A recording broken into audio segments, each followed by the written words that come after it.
Have you ever heard that Friday the 13th was unlucky? While we don't know for sure, some think that superstition originates from the Bible. Judas was said to have been the 13th guest at the Last Supper and betrayed Jesus on a Friday. So some thought that that day is the cursed day. I don't believe in this superstition or any others for that matter, but if you believe in any superstitions, call us because the show is starting now.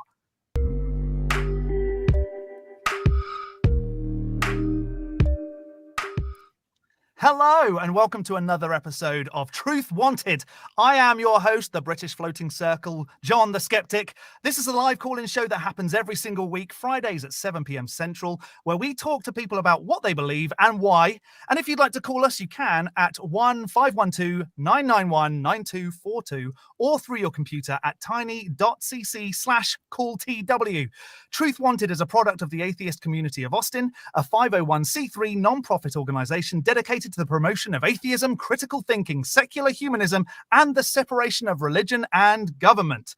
And with us today, we always have a guest on. We have the one, the only Tom Benson. Hello, Tom.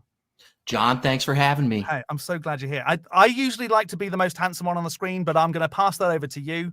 So for those who can't see, Tom is incredibly handsome. Your Britishness is starting strong. I'm sorry. Before we say hello to you properly, we want to give you last week's results of the We Want the Truth or WWTT segment. Last week, we asked you, what minor superpower would you want that only annoys people? And here are our favorite answers. Number 3, Jason Sherwood. My minor superpower, the ability to make popcorn kernels appear in people's teeth. That and strawberry seeds. Man, when they get in your teeth, I get it. Number 2, Leith Crowther. My superpower for annoying people, I can telekinetically move objects, but only in small enough intervals to give people that minor OCD-like response. That would drive me crazy as well, because I'm constantly doing that, going, did I move that there? I don't know. I'd play into it. And number 1, Rhonda H, a superpower that would annoy people, causing a case of hiccups in people when they lie. I would be non-stop. I just feel like I lie so much. It's tough because there's some people. Well, would it just be anybody you're around? Maybe it just happens to, or you get to do it once you detect a lie or something like that. Oh, that would be cool. I don't know. We should explore that more. Yeah, at some point. Oh. Thanks for those answers. The prompt for this week, and this is going to be wrong answers only. The reason the economy is struggling is because blank. Tom, we gave you that question, before the show.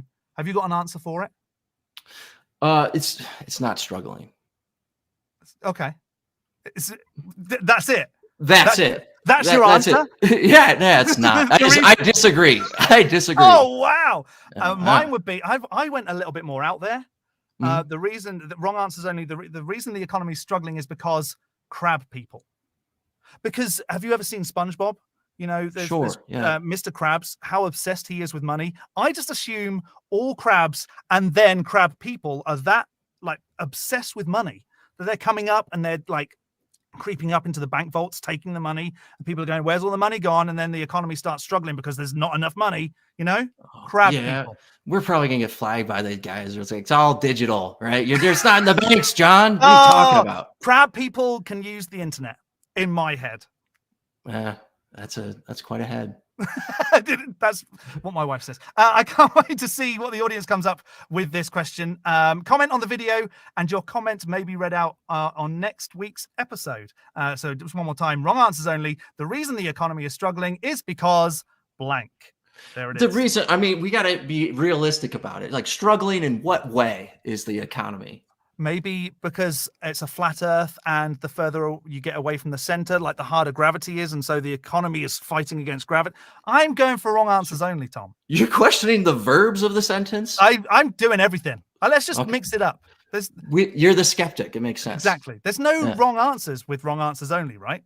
Well, you said mine was wrong, but I guess that's what you're looking for. Yeah. Right. But okay. I don't know. Okay. I don't know. Well, so we've said hello to you, but I would like to know a little bit more about you, Tom. So, like, give us a little bit about you. What do you do on the interwebs? Who are you? For those of us that haven't seen you before. Certainly. Podcast host and the www.howeverwegothere.com or www.howeverwegothere.com. We've got both domains, but out here trying to make a difference in the world by sharing some of these stories, learning from y'all, and having these experiences. So yeah, that's Have you got about a favorite? Have you got a favorite story that you've had over the years? Because how long have you been doing it? We've been doing it 8-9 years at this point. Right. I will tell you that one experience, we had a guest, maybe some of y'all know him. His name's Weird Paul. He's on YouTube nowadays. And what he did is he uploaded a bunch of these videos from the 80s. He was like doing YouTube before YouTube was a thing. Very retro dude. So we interviewed him for the podcast. And in part of that process, we had to watch a lot of his content. And on one of the videos, Paul has a very distinctive haircut, right? And he does these goofy songs and stuff like that. That's what he does. His very distinctive bowl cut like this. And he's always had it. So you see these videos from the 80s, Weird Paul's got the bowl cut. You see, now he's in his 50s. He's got the bowl cut, right? Still, that's his signature haircut.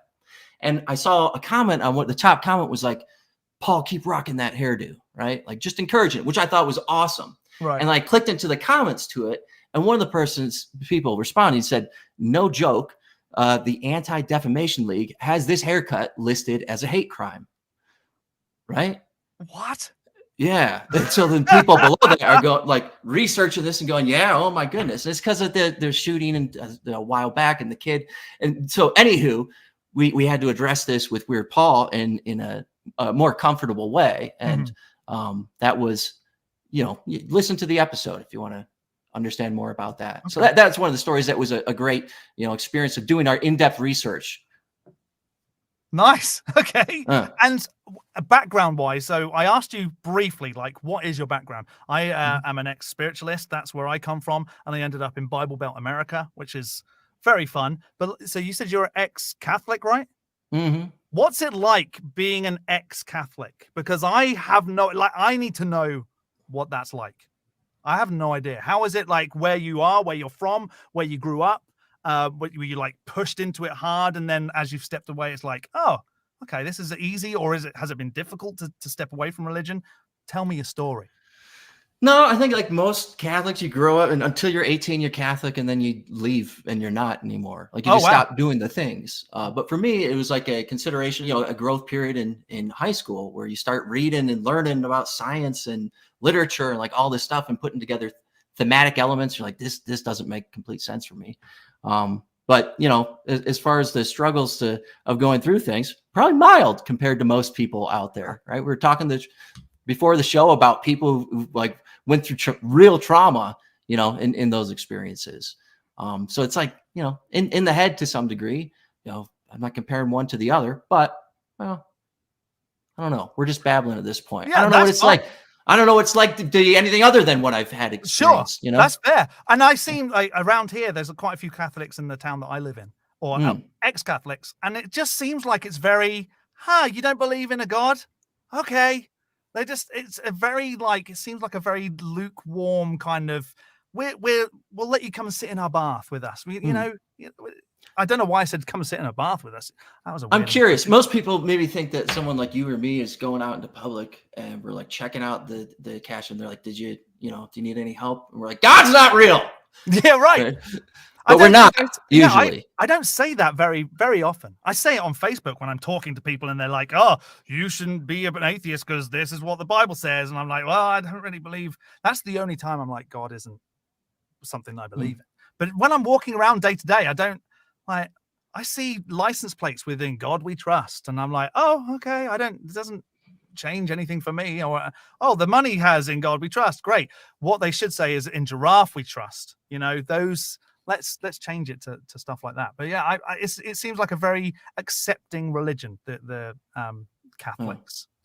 Are there any signals that you find like when you're out in social or public where you will engage somebody, not on like a God thing specifically, but on just like a nonsense belief type of deal? Yeah. So, and where I'm from, I think I was telling you before the show, like where I'm from, there's a lot of people who believe in the undead and ghosts, and they're convinced that one of the buildings that I work in is haunted. And I feel like I bite my tongue more than I should. But when I'm very comfortable with the person, I then start going, oh, well, this is why I can't accept what you're saying as the truth. And a lot of the time it's met with, you're full of rubbish, John. I'm sorry. It can only be a ghost. It can only be a ghost. That's what I met with. Is it? So where did you grow up? You said in Michigan, right? Yes, sir. Is there a lot of ghosty stuff? Because it's Friday the 13th. I want to go down the ghosty route. Is there a lot of ghosty stuff there? Or is it more religious stuff? Ghosty stuff. I'm trying to think of, did you grow up? You grew up across the pond there. I grew up in the wrong continent to join in this conversation. Actually, I don't, because I can say a lot about both. You have a very good basis for all this conversation, which you're about to share with folks, perhaps. Right, maybe. But I guess to some degree, the ghost, you have I can't think of anything. Nothing comes to mind of like believing in ghosts in the local area. Now, where I grew up, it was a rumor that it was a stop on the Underground Railroad.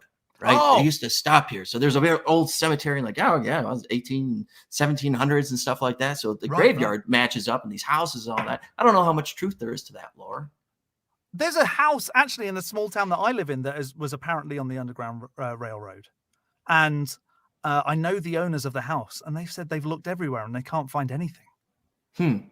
So I don't know if a lot of it is just stories that people say and then just hope. One time for my wife's birthday, I got her we did an overnight stay in a haunted prison in Mansfield, Ohio. What? Right? For the folks at home, you might recognize this if you just Google it. It was where the great #1 IMDb film, The Shawshank Redemption, was shot. Oh, right? yes. So you'll recognize the cells and all that stuff. And now it's all dilapidated and stuff like that. But they do these overnight stays. You can go ghost hunting for these things. So we did that. And it was a great experience to have, but it was also like a great one to have at my age with my understanding of the world, because I was like, what's there to be scared of here? Right? Like we were talking before about the show, you having this fear and then coming out and like not having, I guess that's the Catholic experience of not feeling like God's pressuring me about this or that, living and kind of having that character in my mind. But this is the same way, not being afraid of dark places, not being afraid of, like, you're in a prison, maybe something, right? But it's probably not going to be a ghost. Right. We there's a guy who lives near to me, and he messaged me privately and said, look, I understand that the building you work in is haunted. Can I bring down my equipment to come and check it out? And I'm a non-believer, so I'm like, sure, come along, let me see. This guy, I'm not kidding, was getting so excited that the lights changed a different color on his equipment. And I was like, what does that mean? He's like, well, there's some kind of reading. Probably carbon monoxide. Color. Yeah, right. Or, yeah, maybe we should probably get someone in to check if there is some monoxide poisoning or something, But he was so excited. And that's a thing here. That's a thing in this country, that people get excited about, discovering the supernatural. Maybe they could be the next person that discovers the supernatural and can go, here you go. Here's undisputable proof that ghosts and fairies at the end of your yard. Sorry, I'm on the North American continent now. I've got proof because this little machine, the lights changed to a different color. It's beyond belief. And I feel like it's not a big thing in the UK. I don't feel like ghost hunting is like as big as it is on this side of the pond. Maybe I don't want to say negative things about folks, but I do feel like as a whole, there's a lot more gullibility. Oh yeah, sure, I'll believe that over here. It doesn't seem to happen. We got more people. There's more people. There you go. That's it. You've probably noticed. That's true. Yeah. Anyway, I want to carry on with this ghost story talk, and hopefully we'll get some ghosts calling. Actual ghosts will be picking up the phone I'm real. But before we do that, we do need to shout out our patron of the week. Every single week, we get to shout out a patron that donates through tiny.cc/patrontw for supporting the show. And this week's patron is, I'd usually say drum roll, and then the name would appear, but it's already there. Fortuna X Machina. Thank you, Fortuna X Machina. And thank you to everyone else who contributes to the show. Hopefully if you contribute in that way, you can have your name appear right here with Dan's wonderful cartoony face on the screen for those that can't see it. He's so handsome. Okay, ghost, do you have any ghost stories of your own? That's a no. We should have talked about this before the show. No, you can't think of any ghost stories? No. See, I'm going to tell you one of my weirdest ones. Yeah. And I feel like I was like pushed into my spirituality when I was a kid, because I woke up one night. I don't remember it happening, but my parents told me over and over again that this is what happened to me. I woke up at 5-6 years old and I saw a man dressed from Western Asia, long beard, walk through my sister's closed door. And then my parents had the gall to convince me that it was my mother's spirit guide who came to visit me. That's the first one that I ever experienced. That was the one that made me terrified of the dark. Makes sense. Anything like that happen to you? No. No. What? Am I the only one that's experienced ghosts? And now I'm like, I just. What? So you told them, you said, hey, I saw this thing. And they're like, oh, I recognize that guy. I screamed. I screamed and ran down the stairs. And then I described the person that I saw. Mm-hmm. And then a few years later, I remember there's spiritualist art. And people will go and talk about experience. And someone will just draw a picture.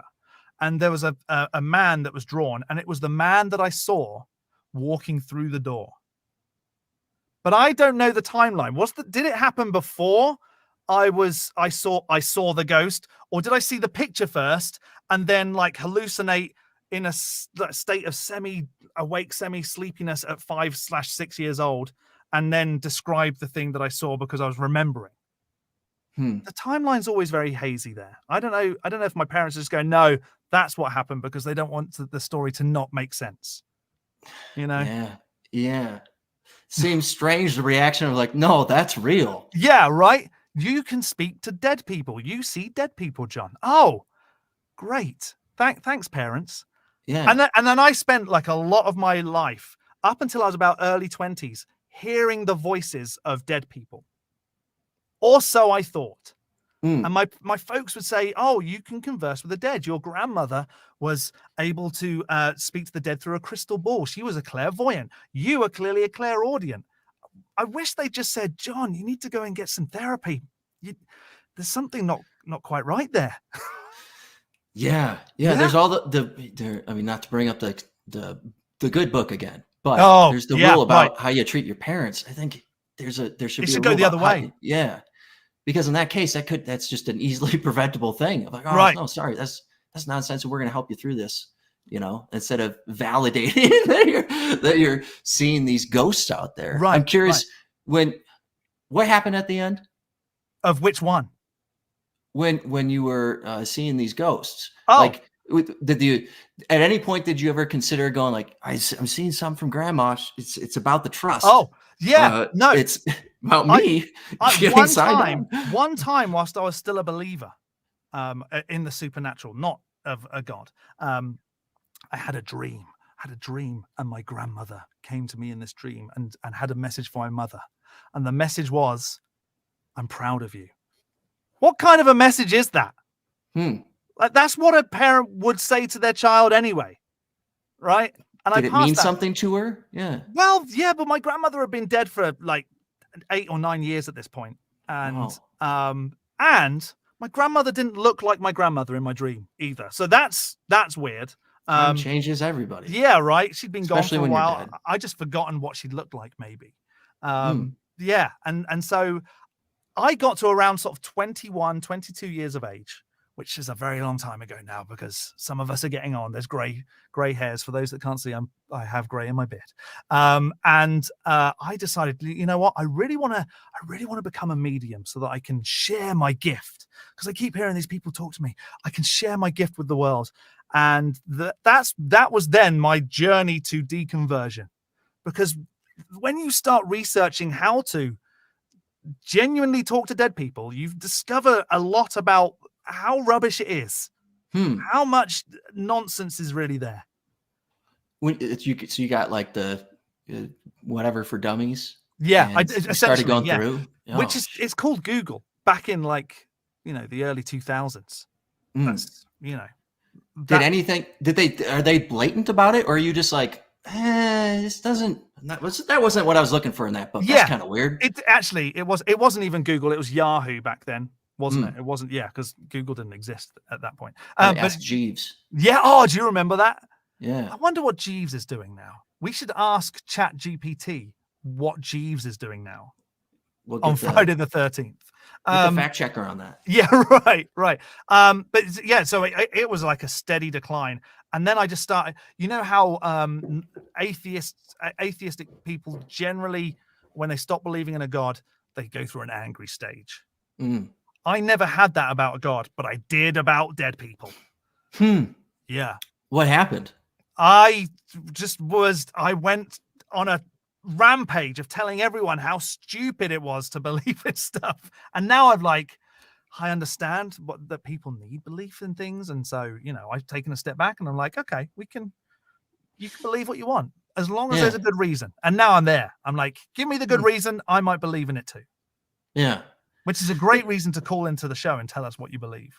100%. Because I'd love if it were the case. It seems so much better than what I suspect is the reality. Right. And yet I can't bring myself to believe it. And it to some degree, it's almost a little bit better than the other one, because it doesn't make sense. Like the more you think about it. Right. What's the afterlife belief in Catholicism? Is heaven or hell, right? And that's what it is. And do you there's no purgatories or anything? I don't read any religious books. I'm sure. It's been too long. I'm sure really? And they're always changing the rules and stuff too. Right. Used to be dogs don't go. I don't know if they are anymore. Some things used to be sins, not so much. They vote to have ladies be priests now. Isn't that what's happening? Really? Yeah. Well, good. I like a bit of equality, even if it's. I didn't say it happened. I said they're voting on it. Oh, okay. Yeah, I don't know. We should get the fact checker on this. That's true. Ask ChatGPT again. Yeah. The cutoff's 2021. We can't. Is that okay? No, it's no that good. Makes sense. I have so many questions about have you had any experience? Did I ask you if you had any experiences of ghosts and stuff? You haven't. You couldn't think of any. I couldn't. The closest thing you reminded me was the bat. I mean, what I suspect was a bat flying near my ear when you're in the prison. Oh, right? yeah. It's probably a bat, less likely a ghost. Less it seems likely. weird. You weren't there though. You weren't 100% bat. Of course not. I'm not a batologist. What's a batologist? I don't know. They did the boat cruise back in August. Right. We should know this. We should. I couldn't go. I was having a baby. Well, not me, my wife. And congratulations on that again. You're going through this whole thing. This is the birth. You're given life. This alien thing. You and your wife. You did it, and now it's this. And now you have to take care of it. I know. And now we're because we're both non-believers, and now we're trying to decide: what do we do? Do we allow them to go to school where they're still God's real and all this is real, and we wait for them to come home and say, well. No, we don't believe that in this house. Or what do we do? Kelly's just letting you know what the bat person is. Chiropterologist. Chiropterologist. Corrupt. Maybe there's something in that there's bats are people who research in bats are corrupt. That could be another conspiracy theory. I don't know. Anyway, so yeah, now we're trying to think about what do we teach our child, or do we just let them organically learn and then we take them apart when they're old enough to go, no, this is what we believe. How do you do it? Because you're a father, right? Indeed. And were they born whilst you were still a believer, or were you? No. Oh, No, okay. None of that. No. Believer in other things that aren't maybe not necessarily scientific. And you know what? It's hard too to define things. I'll give you this. My wife had a hypno-baby's birth. Do you know what that is? No. Tell me. Hypno-babies. It's where you learn hypnosis in order to have a peaceful birthing experience. I keep going back and forth to the mic. Sorry about that. But no, I'm enjoying it. It gives some light and shade.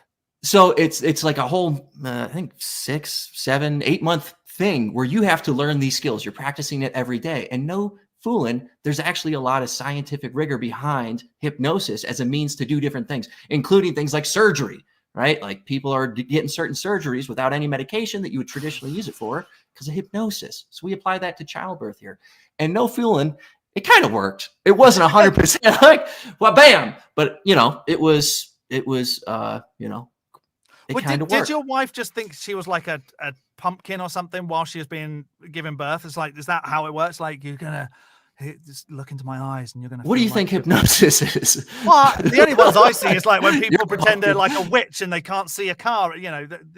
They're on stage. That's the kind of hypnosis I'm thinking about. Oh, for sure. Yeah. Yeah. And from my limited research into this, it's all about like you being willing to submit yourself to this thing, right? Like you being able to have that mindset. A lot of life's just mindset.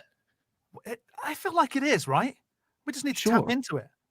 But sorry, to your question, but before, like, how are we going to do this? Well, there's a bunch of stuff we can't contrul, right? Right. And then there's a bunch of stuff you're going to try to do that it's not going to hold, right? Turns out that, and this is when you're caring for folks, mentally ill folks, the worst caregivers are the people closest to them, right? Because they're so trying to fix them. They're trying to make them better. Instead of just recognizing people are people to some degree. And you are going to nature and nurture, just like me, just like we were. And we're a combination of these things. Right. So to the degree of like, just make things okay to talk about and be transparent about what you do know and don't know. And one thing I for sure am going to do, have you seen this new Homo naledi documentary on the Netflix? No. Oh, fantastic. Talks about the Homo naledi. It's the latest, hominoid. Forrest is going to beat us up for this, but like the latest time, 150,000 years ago, they just unearthed it. And there's this documentary out about how they had fires in this burial cave, right? Where they believe burials were happening. They found all these skeletons in there. They had fire. So 150,000 years ago, this new species, they were using fire. Amazing. What? Marks on the wall. Very similar to the, who were the fellas that were kind of the brim? Neanderthals. Yeah, those. Oh my goodness. Very similar to that. What? They were way back in this cave. They had to carry these dead people, right? They believe it's dead people. They had evidence of grave, like all this fun stuff. Amazing documentary. I'm blown away. I watch this thing. I go on YouTube. I'm like, Homo naledi and all this stuff. First one's like, it's all bullshit. I'm like, So I watched it. Hour and a half of the 2 peer reviewers that reviewed the scientific journal. They were like, this is nonsense. You guys didn't test anything. You didn't do any of it. Right?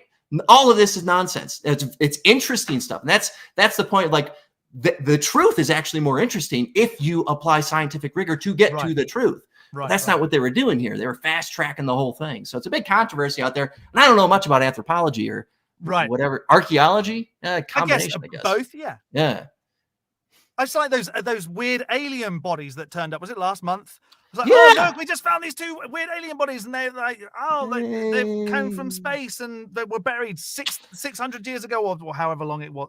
And then it went, oh no, this is a llama skull. Oh, what a letdown! It could have been so exciting for like 20 minutes. I was going, there we are. There's aliens out there. No, it's the backwards llama skull. Great. Well, that's my weekend ruined. But that's the thing, right? It's fun to talk about the okay, kids, the aliens, right? Yeah, but you got to follow up, be like, by the way, it's nonsense. Yeah, right? Yeah. There's a human arm in there that we've just molded it with some sand and some clay and some stuff, and to make it look weird. Oh, okay. Well, you did a great job there, but you've ruined my life because, I was really, really hoping that would be real. But whatever. It's so bizarre. Where do you? I mean, okay, it's Friday the 13th.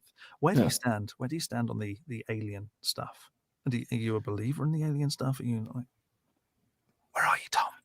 I don't know. I just haven't seen anything No, compelling. me neither. And people are so convinced. Like some of my favorite shows when I lived in the UK were the weird ones. I'd be awake at 2 o'clock in the morning because I couldn't sleep. Oh, let's put on some TV. Oh, another American's been abducted by aliens. Let's go and look into that. And it was all just, well, I ended up just having a lot to drink that night and I just passed out. But I lost a few hours. So it must have been an alien abduction. I've watched a lot of these things. I think the most compelling one is the guys in Western Washington, the foresters or loggers, right. or whatever. And there are 4 of them, and like one got taken, and he's got all these, wacky memories and stuff. And it's like, great, man, but like, we need a little bit more, bit more. It's always just so anticlimactic as well when you get all this stuff. Because did you see the video that was posted? I think it was this week. Bigfoot. There was a Bigfoot sighting. Crystal clear footage of Bigfoot is here. And it was this, it was filmed portrait on a cell phone. So you know that it wasn't going to be great quality. And you watch it and you just see this little blob moving, but it's clearly swinging its arms. And I can't remember where it was. I want to say it might even be in Colorado. I don't know. And these folks were on a train and they saw Bigfoot. And there's video proof of Bigfoot. And then they went into it. And it turns out that the development or area or forest where they went traveling to do the Bigfoot hunt, the guy that owns it owns a Bigfoot suit and just walks around to like go, here I am. It wasn't a wasted journey. It's just always such a letdown. It's always a grift. What do you do at the weekend? That isn't you. You don't do that on the weekends, right? Hunting for Bigfoot? Bigfoot? No, being Bigfoot. Yeah, that's not something you just... I wouldn't do that. No, wouldn't you? With unlimited time, no other priorities, for sure. That's Why fair. not? That's fair. Probably get shot, though. I know, right? And that's another thing. I'd love to do stuff like that, but I'd be like, I don't think I've got time to do it, and I'm scared of the guns. You should be. Welcome.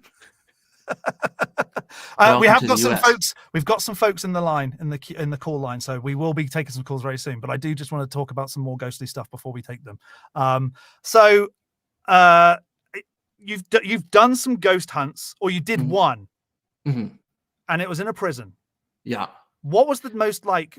Do they sell it to you going, right? You're going to see this in here, Tom. Come with me. I'm going to show you some ghost stuff. What do they say is like, you're going to have this experience when you come here? They say, you're going to go into this thing. They take everybody outside. You're going to go into this thing. Here are the rules. You can't go into this, certain area. If it's blocked and locked, you can't like break into it. Right. Putting away my lockpick and stuff. Right. You take that around with you, I guess. Yeah. You got a compact one. It's Ohio. You need to. I get it. Of course. Yeah. Well, it's Mansfield, Ohio, for goodness sake. Whoa. So, okay. Yeah. I understand. Yeah. So they give you some ground rules on it, and then they're like, you can just do whatever, just walk, go, whatever. So everybody kind of like goes off in their little groups, and then at one point we congregated, and someone had a device, and they just started talking about like, what stories have you had? Like, oh, it's my 3rd hunt here. Like, you ever seen anything? Oh, I had a weird experience. So I was like, the thing's going, and it's like, all right, cool. It's making these weird sounds and stuff. Right. It's like if. Right. Wouldn't you think? Right. Wouldn't you think? We wouldn't need to be here doing this. Right. We just have pros. There's really smart people out there. There's pros. Are there? There's shows that do this. Oh, that's true. Yeah. What am I going to go do? But have an experience in there. It was a good experience. That's the sad part, but go on. Remember Red was here? Oh, am I ruining this for anybody? If you haven't seen the Shawshank Redemption, don't. That's such an old movie. It's such an old movie now. I feel like you can't not talk about it. If it came out last year.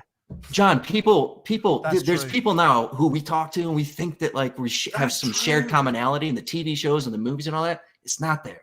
They've not even seen Back to the Future. What, They haven't seen, probably for years, they haven't seen Snatch, Lock, Stock, and Two Smoking Barrels, Revolver. I don't know any other Guy Ritchie films with that. I'm assuming that's all you watch. Right. That is, British. So, yeah, you're right. Yeah. You're right. There. Nice. Yeah, that and Avatar. Is Avatar, James Cameron, British? No, but I just love the movie. Okay. So, there you go. I've never seen that. Someone told me it's the same thing as Fern Gully. Yeah, I think you're right. I think it is / Pocahontas, right? Yeah. That's what I heard. I don't know. Anyway, we do have a call to take. Would you like to speak to someone about a ghost story?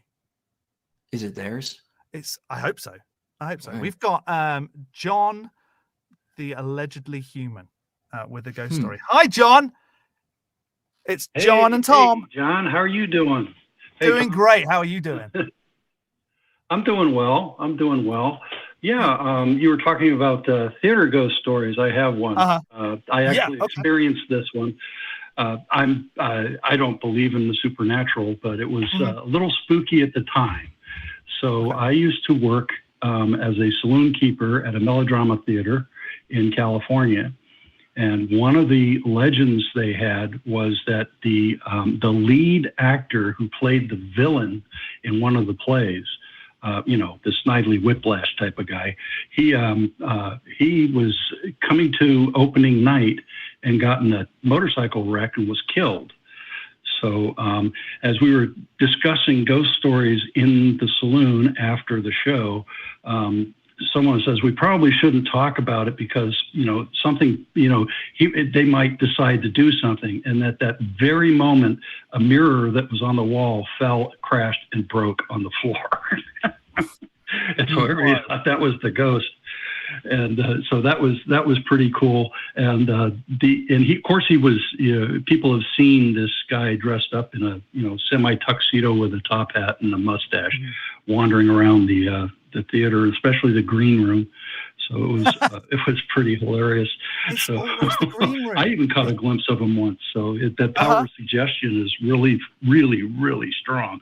Right. So somebody told me he was walking around, and then in the bar once, I had one of my bar people was getting glasses from the bottom of the refrigerator, right? The beer mugs, and when I glanced over, I saw this guy standing over her and looking down at her, and then it disappeared. And so I thought, if I was more superstitious, I would think this was real, but it was just all suggestion. So I just want people to know that you can have those. Right. I have some questions though, and I know you're not a believer, but let's just say you are, just for argument's sake, right? I always thought in ghost lore, like wherever the ghost dies is where they haunt, right? But you said that this guy died in a motorcycle accident. Right. Was that right? And I'm guessing he didn't die in a motorcycle accident at the theater. I don't know where he died, but it was close to the theater because he was en route to opening night. Right. Oh, okay. He just finished his journey. He finished his journey to the literally theater. But so if he was maybe in this country it's not quite as needed, but I know that motorcyclists where I'm from have to wear motorcycle helmets. But you said that he was the ghost of this person wasn't wearing a motorcycle helmet, which surely if you had a motorcycle accident and you died wearing it, that's what you'd haunt the place as, right? If we've got the choice to go and haunt the place that we want after we've died, I could die in this little closet that I've turned into a sound box that's falling apart, but then go, do you know what? I really want to go and haunt Disney. So that's where I'm going, and go and spend the rest of eternity like walking around the Harry Potter world at Disney. Yeah. I would do that. I wouldn't. Cinderella's castle or something. Right. I wouldn't. If I was a motorcyclist and I was on my way, yes, I love the theater, and I do love the theater. I work at a theater. If I was en route to a theater on a motorbike and I died and I went, do you know what? That's it. I'm going somewhere else. I've been in the theater so much. I'm going to try a new experience. And then you go to Disney. Well, he was heading for the theater, so and he was dressed in his costume for that show. Right. Oh, there you go. That when people sense. Saw him. Well, it seems to me that like the way that should be working then is like you see him on the motorcycle on the way to like get to the show, right? And we have to fix it, make sure to take the stick out of the road at midnight or whatever, so that he gets to the show and can perform. It's not he's at the show. That's the mystery. How do we prevent this from happening? It's great also that there was an undead or spiritual version of his costume ready for him for when he died. It's like, I need to go and get a costume now. So, luckily. Luckily, there's I an don't think undead anybody version. checked props though, and oh, there you go. I don't think anybody checked to see if it was still there or not. and so I know this is theatre related. I work in a theatre. There's apparently a ghost at the theatre that I work at by the name of Loretta. She didn't even die there. She died in her home like a few miles away. But she always loved the theatre. So they say that they buried her in the green room at the theatre. And there's a smooth floor in the green room, but there's like a bricked area, which looks to me like somebody once dug it up to get to like a gas pipe or something like that and went, well, we haven't got any regular concrete. Let's just put some bricks in there and cover it over. That's kind of what it looks like to me. But they've gone, that must be where the ghost's buried or the body's buried. So now she can haunt freely this building. I have never seen this woman ever. And I've never heard anything. All of my friends that also are at the theatre, I had an experience. A chair moved, but they're these chairs that fold up, and if gravity, or a bit of wind or something plays a part, it just goes doof, and you hear a thud. I'm so disappointed that I've not had a proper ghostly experience since I've lived in Kentucky. John, Kentucky probably has some ghosts around some of the old plantation homes if there's some around. So there's a hospital actually near to where I am. I need to just start really putting some work in, I think, and go and find these undead people who can maybe give me some messages to pass on to I don't know, friends or family. I have the gift. Apparently, I'm an ex-spiritualist. I can pass on messages. I never have. I thought it was funny though that the experiences when you're asleep or part of sleep, that's an actual hallucination. I have them. They're called hypnagogic when you're falling asleep, and hypnopompic when you're waking up. So I have both. So it's like, I've seen some pretty strange things, like guys running through my room and thought they were real until they kind of ran through the wall. Right. Okay, I feel like I've had that as well. I've definitely had that kind of experience in my life. But my folks went, well, do you know what, John? You just see dead people. Oh, okay. Thanks, Mom. Well, as you get older, it's more and more frequent that this happens to people. So that's what I'm told. So, Wait, I'm what? Getting older, so, yeah. We're all getting older. Now I can't wait. Oh, man. I've been waiting for this moment my entire life. Something to think about. Yeah. Thanks, John. You're welcome, John. That's awesome. Well, thanks for calling in and passing that story on. Have you got any? I got one more thing for you. Oh, go on, do it. I can't. Yeah, and that is that you should do a voiceover for the bigotry duck. I need to find out what the bigotry duck is, but I'm gonna search it. But I definitely should do that. I'll speak to Kelly. So, for those who don't know, I'm a professional voiceover, and whilst I was still in the UK voicing stuff, I was the voice of an animated duck. The same folks that make the Wallace and Gromit characters also made this duck, and I was the voice of it.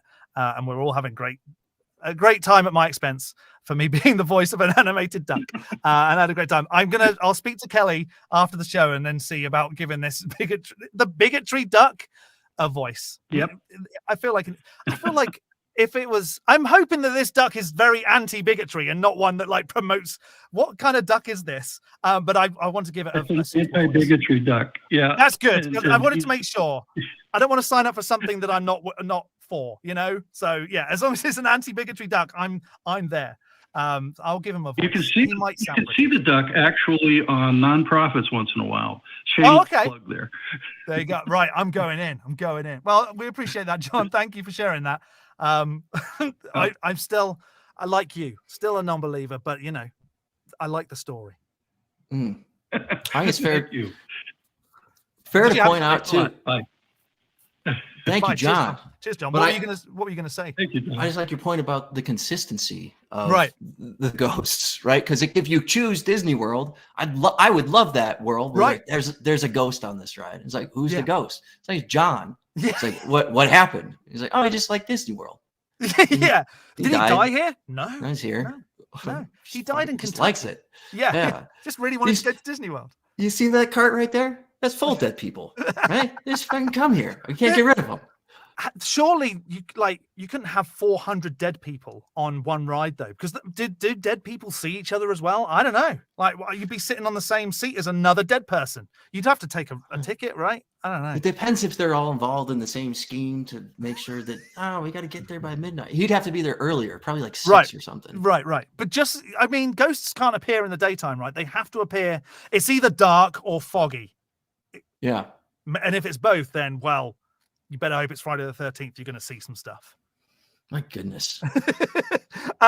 Just before we get to the next call, just so you're aware, we are now accepting super chats and we may read them live on air. So feel free to make us read the things that you've written, assuming that they are YouTube appropriate.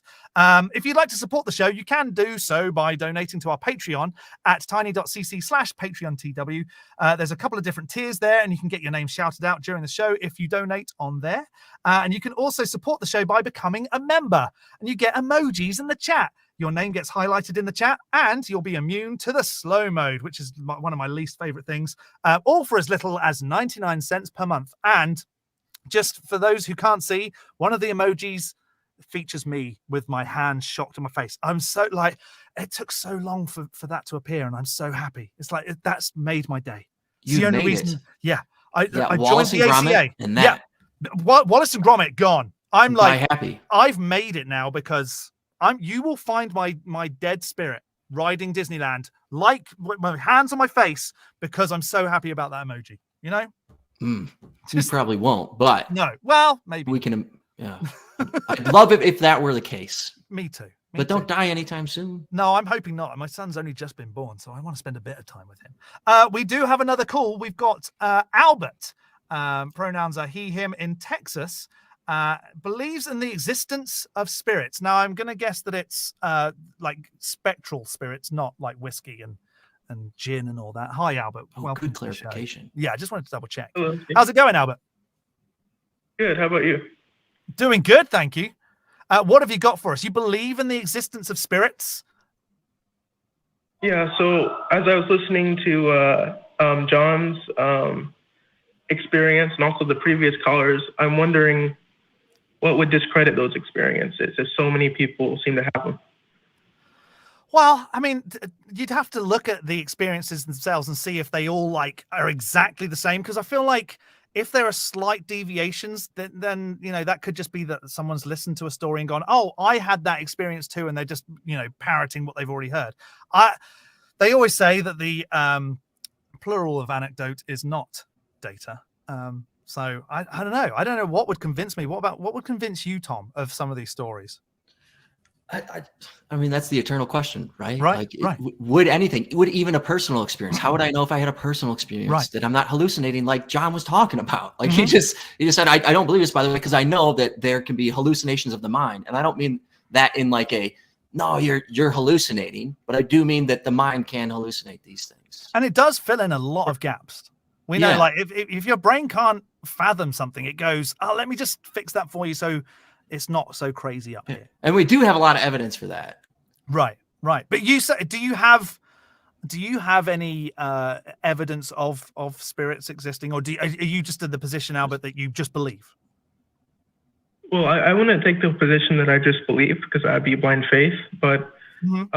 As you said, yeah, some experiences can be explained through like placebo or just believing it to believe it, or maybe even lying. But there seems to be a large amount of Americans who do believe it, that they've not just believe in spirits, that there is a supernatural, but have actually said, "Hey, I've encountered this."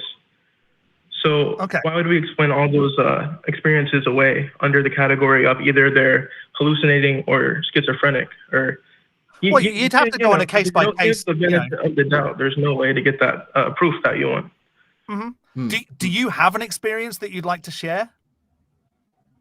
Me personally, no, but I do know people who have. Okay, and those stories are the ones that convince you that it's true? Yeah, along with it seems like millions of Americans statistically do believe that they have had an encounter with a ghost, and that's too many to, just dismiss. But I mean, lots of people have experiences of a god, and you know, and some people with aliens. Does that then mean that they're all right as well? No, I'm not saying they're all right. I'm saying we at least need to be open to that possibility. Then, oh, I see. Okay. I mean, case by case. Right. Yeah. And I can't speak for Tom, but I would examine each one case by case. And right. I'm open to the possibility of them existing, but nothing so far has given me any good reason to get to that point. So yeah. Do you have anything? Like a personal experience? Mm-hmm. Yeah, again, I haven't. I'm a Christian, right? I'm a theist. Right. I've prayed for people, mainly online, sometimes in person. And yes, granted, like certain things could be placebo, right? Like if they feel something or hear something. But there's been other times, like there'd be this time I used to go and pray for people on voice calls who would say that they would see things or hear things. And when I pray for them, their lights would literally start flickering on and off, or TV would go crazy. I think there was 2 people who their dog started barking. Huh. Are there any other plausible explanations you can think of for that? And I don't mean that in right. You know, it's got to be that, but right. Could it be something else? Yes, I think it could be, but in these scenarios, the case is so slim for them to say, hey, I'm experiencing seeing things in my house. I say, okay, I'll pray for you. And then right when I start praying for them, the house all those kind of things happen, the fan, the dog, the lights, the TV. We should test this then. Yeah, we should, because I have a light on now. Yeah, I do too. Do you see things in your house? Yeah. All the time. Like my dog, I see my dog a lot. I don't know if that counts. Yeah. I'm sorry, I wasn't being clear. When I say see, I should have been more specific. I meant they're seeing what they believe to be a ghost or a spirit or like some entity or being. Yeah. Me? Do I see one right now? Do you consistently like experience paranormal or things that people would consider paranormal in your house? Yes. In my house, yes. Huh. What type of stuff? Well, his name's Jeff. Sometimes at midnight, 12:15, something like that, I'll hear the slightest creak from the door. I'm not saying that it is Jeff, but I just get this sense of like Jeff. It's kind of like in my mind. I feel like that's some kind of way that they communicate with me. I don't know if you've had this same shared experience when you're doing that, but for me, it dives into this Jeff, and I'll hear the creak, and I know it because it's on the bathroom door, and that it doesn't open like that. It's not going towards the wall; it's going away from the wall. So I'll go over there, and Jeff, louder and louder. And by the time I open it, nothing. Every single time, my heart's racing. Right? Is it going to be him this time? And it's never him. Are you being sarcastic a bit or poking fun? It's not 100% true, but some elements of that I've had experiences where doors and the feeling of Jeff. All right. Well, I was going to say from what I've seen from your content, you don't seem to believe in supernatural. So I don't see why you would think it would be Jeff if you don't, that's not consistent with your beliefs. But so you're saying your door creaks? Yes. But you don't see, you just sometimes feel like that there's a Jeff, but you haven't seen anything. Yeah, I won't have a reason to pray over your house if there doesn't seem to be anything that needs prayed out of it. So are you saying this experiment, now I'm just going to stop you there, Albert. Are you saying that this experiment only works if someone believes that they've seen something? So that's the only time that you can pray for them and then the lights will start flickering? Those are the exact conditions every time? Oh, okay. Well, I need some more clarification then, because it feels like if we want this to happen, because I'd love for this to happen. If you started praying now and my lights started flickering or my camera went off or something, then I might all of a sudden be convinced. But it sounds like you're setting it up so that there have to be specific things for this to go the way you say it goes when you do it with other people who are already believers and already believe that they see some things. Maybe they, have had some hallucinogenics, or maybe they're extremely tired. I know I'm extremely tired. And, that is also maybe a playing factor that's not that's not, I don't know, part of it. Is that, are there these specific conditions? No. So maybe the example I gave was bad because it wouldn't make sense to pray over someone's house for a spirit to leave if there doesn't seem to be a spirit there, right? Mm-hmm. So I want to, and of course, I mean, as a Christian, I don't want there to be a spirit in your house to begin with. So, right. I mean, the goal is that there's not to begin with. So we don't even want the lights flickering. I'm just saying it's happened since you guys did ask, have I had an experience? I said no. And I referred to, hey, but I have prayed for people, or I've heard people tell me their experiences that don't seem to have any other explanation.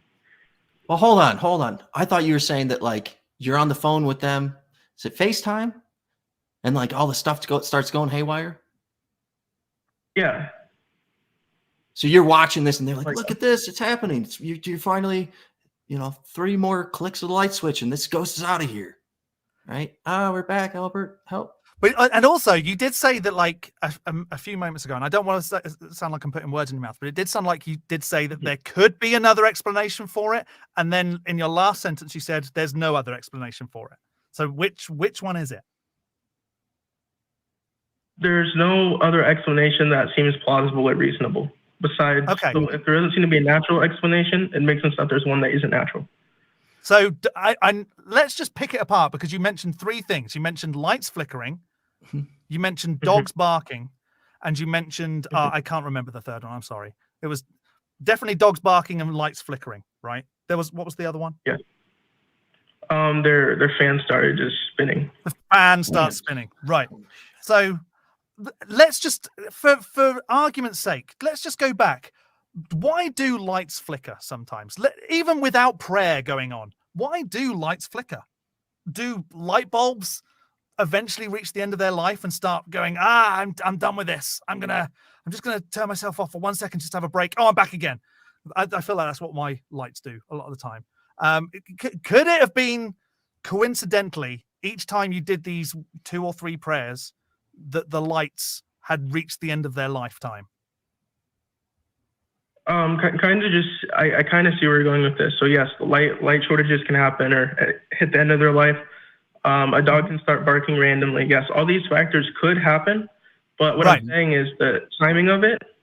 Well, one, the reason I use this example is because then it can show that the person isn't hallucinating because it's actually happening. And then 2, it's more so about the timing, right? For someone to pray over that specifically, and then those hairwire things start happening. Right. Can I? So Albert, like it's like the odds thing, right? Like, what are the odds that this thing would happen? And that's life, right? What are the odds? I like to think about it. You probably, you sound a little not old enough to maybe know the Fatboy Slim, but they have this music video back in the MTV days of a song that they did right here, right now, and it goes through like the whole evolution, right? So whether from nothing to everything. Right, everything that we know now today, or if you don't want to start with nothing, it's a video starts. Anywho, that happened. Whether you believe the Earth is 6,000 years ago, or 12 billion years ago, or whatever, everything happened. Now you're here talking to us right now, and I like to imagine when I'm rollerblading on my way to get my, you got to rollerblade and get exercise in there. I see all these pill bugs. Those little pill bugs, roly-polies, we call them growing up. These pill bugs. Everything happened.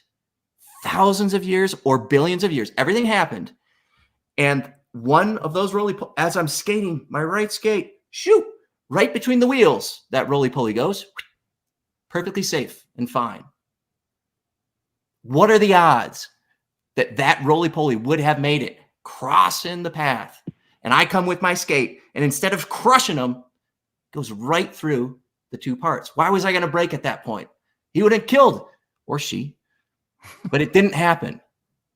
And then I like to think about all the other roly-polies that didn't make it, right? And I'm not trying to kill these roly-polies. What I'm saying are, what are the odds for anything at any point, at any time?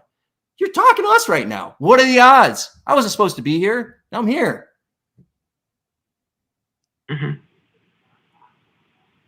So I'm see trying that landed. So even I'm thinking, wow, yeah. Yeah, so if we dismiss all the times people see manifested like a presence or like a person, like what they think is a ghost, as hallucinating, right, or placebo.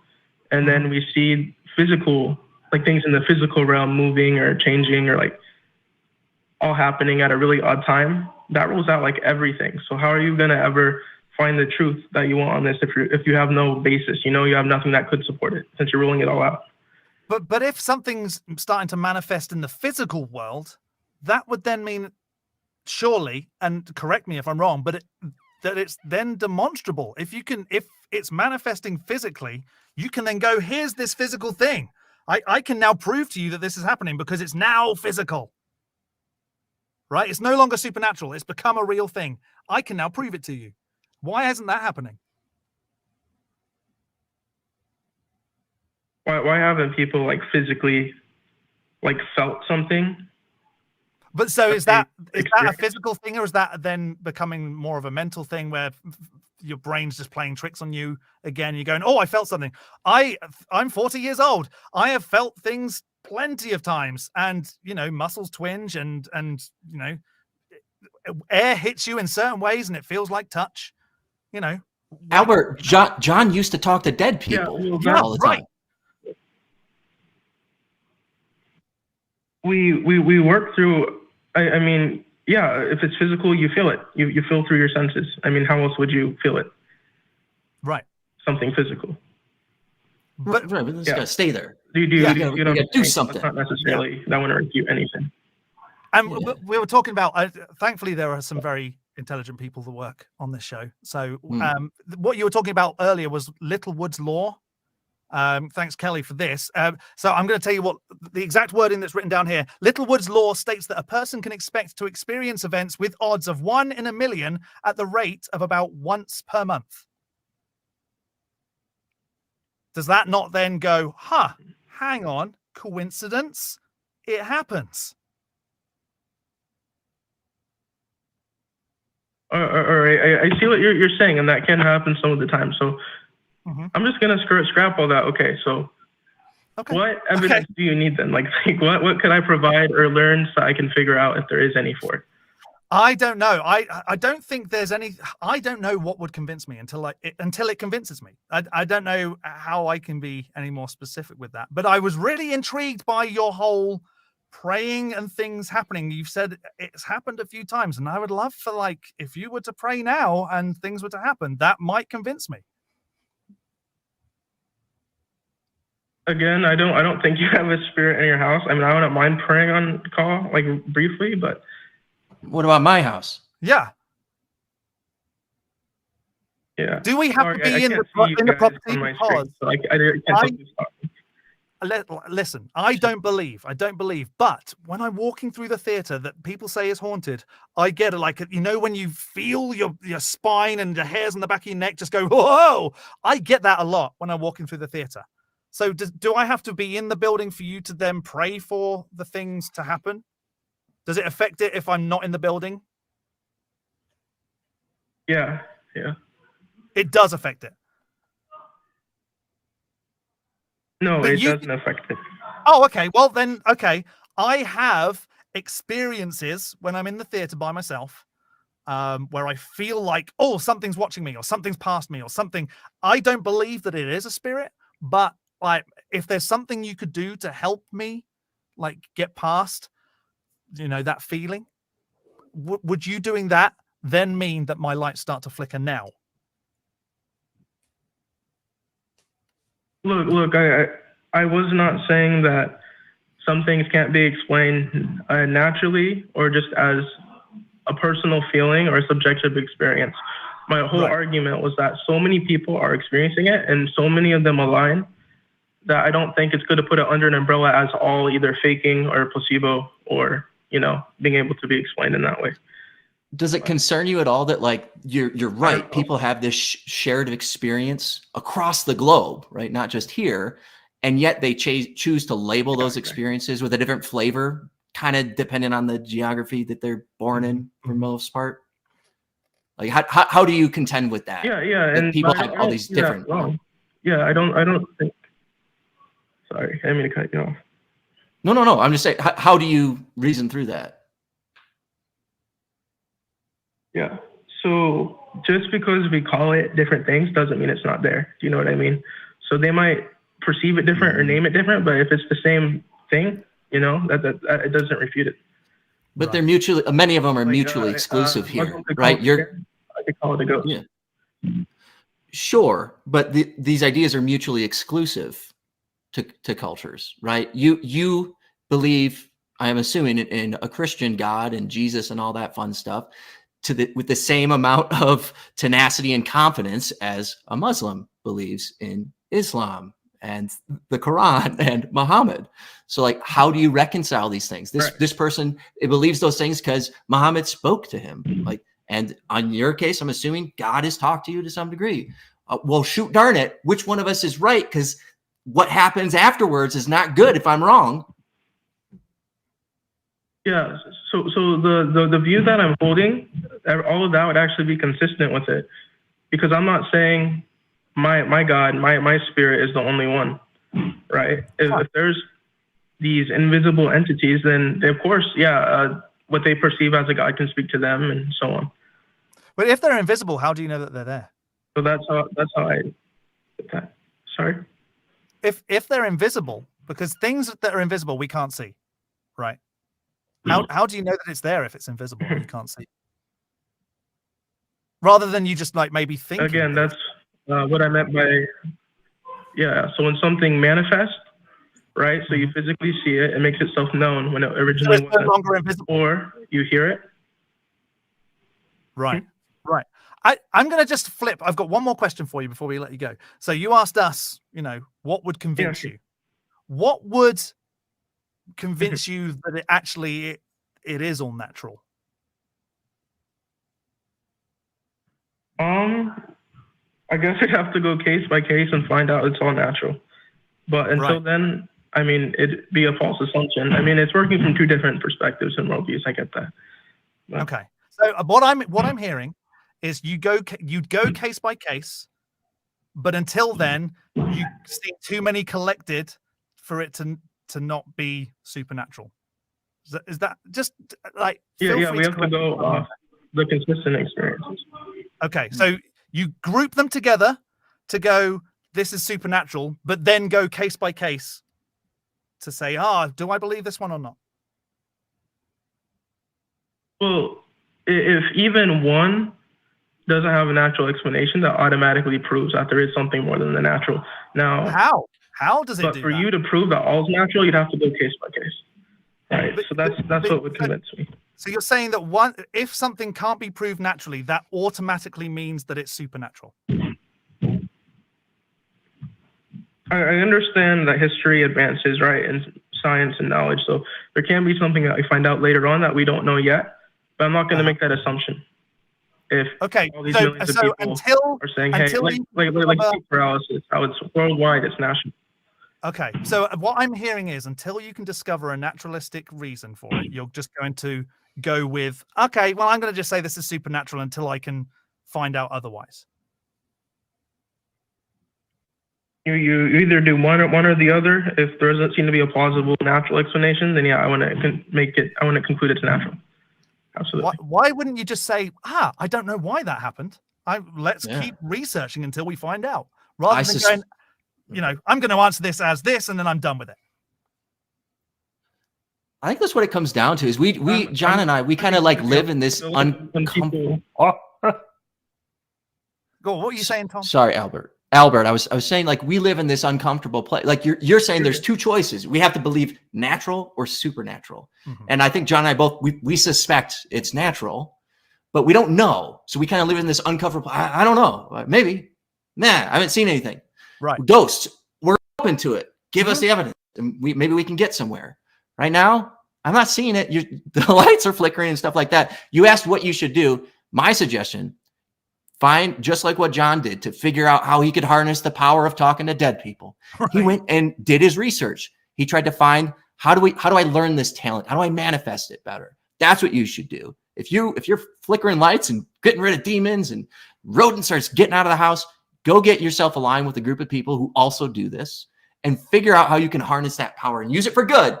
I don't want this to be an origin story where you're coming back years from now dealing with the ACA, but go do the research and see if you can replicate this consistently, and then bring it to scientists and have them study you, because you will be one in a, how many billion are here? 8 billion. 8.5 billion. I don't know. When we get there. I know. I mean, I'm contributing to that now as well. I'm sorry. But yeah, I think Tom's right. I think if this thing happens to you like more than once, you should be able to replicate it. And let's like maybe come back in a couple of months and go, right, I've learned how to harness this power. I'm going to do some prayers for you right now, and your lights are going to flicker. Maybe even the broadcast will end because I prayed so hard and I know how to harness this power. I feel like if you go and do that, Albert, I'm convinced. I'm absolutely convinced. Last thing. So if I come back with my experiences, like I already just did, what would persuade you? Because I don't think that actually would. Like, I think it would be I just told you that would convince me. If you prayed on a broadcast and my lights started flickering and, you know, some weird stuff started happening because of your prayers, that would convince me. But I don't want you to come back with experiences of it. I want you to come back with this harnessed power. I see what you're saying. Yeah. So like, with something that results in that experience. Okay, so you're saying, yeah, because you've said, you know, cool. it Thanks for the conversation. No, man, I appreciate you calling in. Thank you so much. Thanks, Albert. Yeah, you have a good one. That's and fun. Go and work on those powers because I want to see this. And then get rid of Jeff. Yeah, I believe I already harnessed that power, Holy Spirit. God, all right. Thank you, guys. Take care. Okay, thank you. Thanks, Albert. You take You care. be well. Thank you. That's if he had started praying then, and like, I don't know, maybe he was, because like I know this is audio as well, but visually your camera started flickering over your face. You know what that was? What was it? I started getting a seizure. Oh, okay. Don't do that. Speaking of that, no. Please don't do that. But even if that was the case, dude, like, who's to say he didn't hack the grid? He's like, right, bam. I would have, honestly, if someone called in and said, right, let me just say some words, some weird stuff's going to happen, and you're suddenly going to be convinced of the supernatural, I would say, go for it. Yeah, I would be like, do it. I want to feel that. I'd say that's worth investigating. Let's take it one step deeper. Yeah. I was going to use the example too. We were talking earlier before the show about Darren Brown. He's a mentalist magician from the UK, and you can watch his YouTube. Amazing. Mm-hmm. But I'm not under the false impression that he's magic for real, right? Yeah. And he tells you that it is. So Albert unless he's could be the next Darren Brown. Oh, freaking Albert! Hope you're still on the line. Look up Darren Brown. Figure maybe you can be one of his little, what do they call them? Yeah. Go through the theater. Yeah, right. Well, before we take another call, we do have some limited edition T-shirts. Still wanting the truth after all these years. 5th anniversary, 2018 to 2023. You can visit tiny.cc/merchaca to get yourself one of those. And if you want to hear our content in audio only form, please visit tiny.cc/AEN podcasts for all the latest ACA shows. You can hear lots of wonderful people saying wonderful things, and you can grow your brain. I spend a lot of my time watching ACA shows just so I can go, oh, that's how to say smart stuff. You know, it never lands for me though. I can never take a Forrest Valkai or any of that. I stole his phone once and took some pictures on it. Just as a story for another time. Would you like to take another call? Let's do it. Yeah. So we have Tim. The pronouns are he, they, from Washington. Tim has a ghost story about the Holy Ghost giving some prophecies and visions whilst they were a fundamentalist Pentecostal. Hello, Tim. How's it going? Hello, John. How are you? It's going well for me. Good. Yeah, good. So you were a fundamentalist Pentecostal. You're no longer. Is that where we're at? That is correct. I grew up in the Mormon church. I came out in my late teens, early 20s, got saved, was told that I had to go straight, and became kind of a prophet-ish /seer / tongue speaker within the church that my ex-wife and I were going to. So, yeah. the Holy Spirit gave me some really cool visions, and I also gave some pretty scathing rebukes to the church, especially during the I don't know if you remember the Toronto movement or the Laughing movement, or the Toronto Blessing or the Laughing movement that was in the late 90s. I hated that crap, and gave some scathing stuff in a church that we were going to that was going into it. Yeah, the Holy Ghost actually, he took control of me several times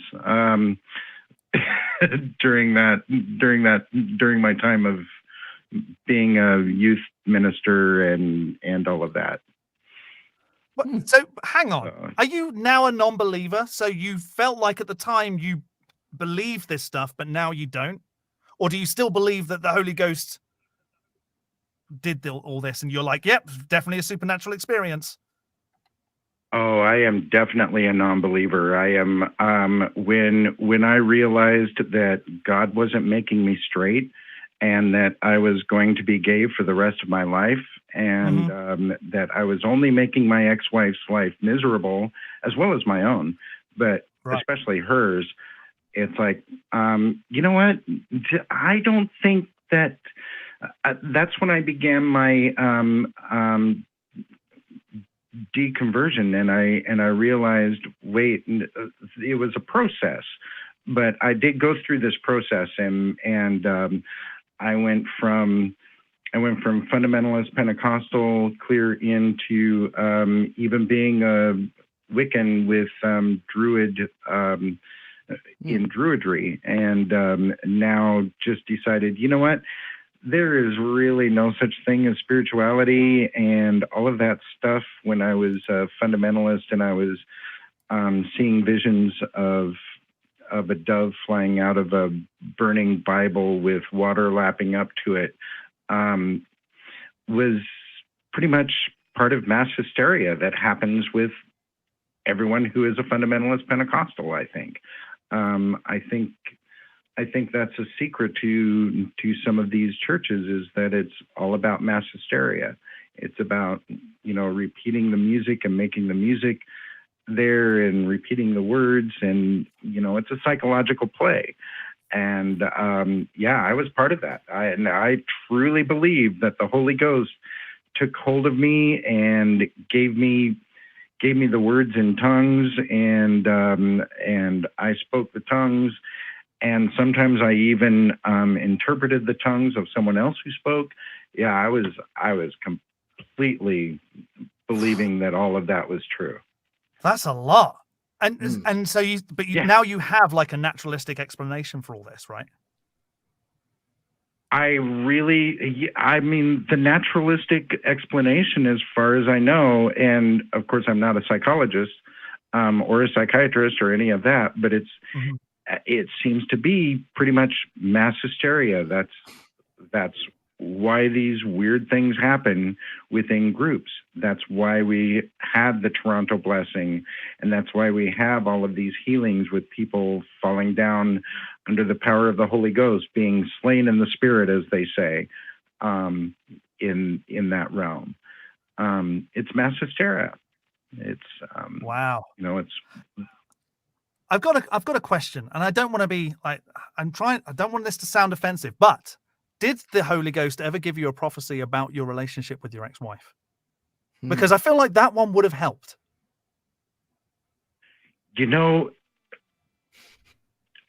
As much as I would love to say yes, right? The answer is no. The Holy Spirit never gave me a prophecy. The Holy Spirit always gave me prophecy about what was going on within the church. Right. The local church that we were involved in. Never gave me anything about myself, which was. I feel like that one would be a big one to like help you through a bit of, a process. Go, you know what? Listen, Tim, I feel like this is probably the route you need to go down. Maybe you and your ex-wife, or at the time, your wife, probably need to have a conversation. Yeah, that could have saved so much like trouble for you, I feel like. Dude, okay, why aren't you the Holy Spirit, man? Because I'm demonstrable. So maybe that's why. Yeah, and this whole conversation, one of my favorite musicals, I'm big into theater. One of my favorite musicals is The Book of Mormon. I've seen it a few times. And this whole thing is just making me think of that one line, you find the box that's gay and crush it. Why couldn't the Holy Ghost have just said that? Right? Yes, please. Yeah. Now, what were you going to say? I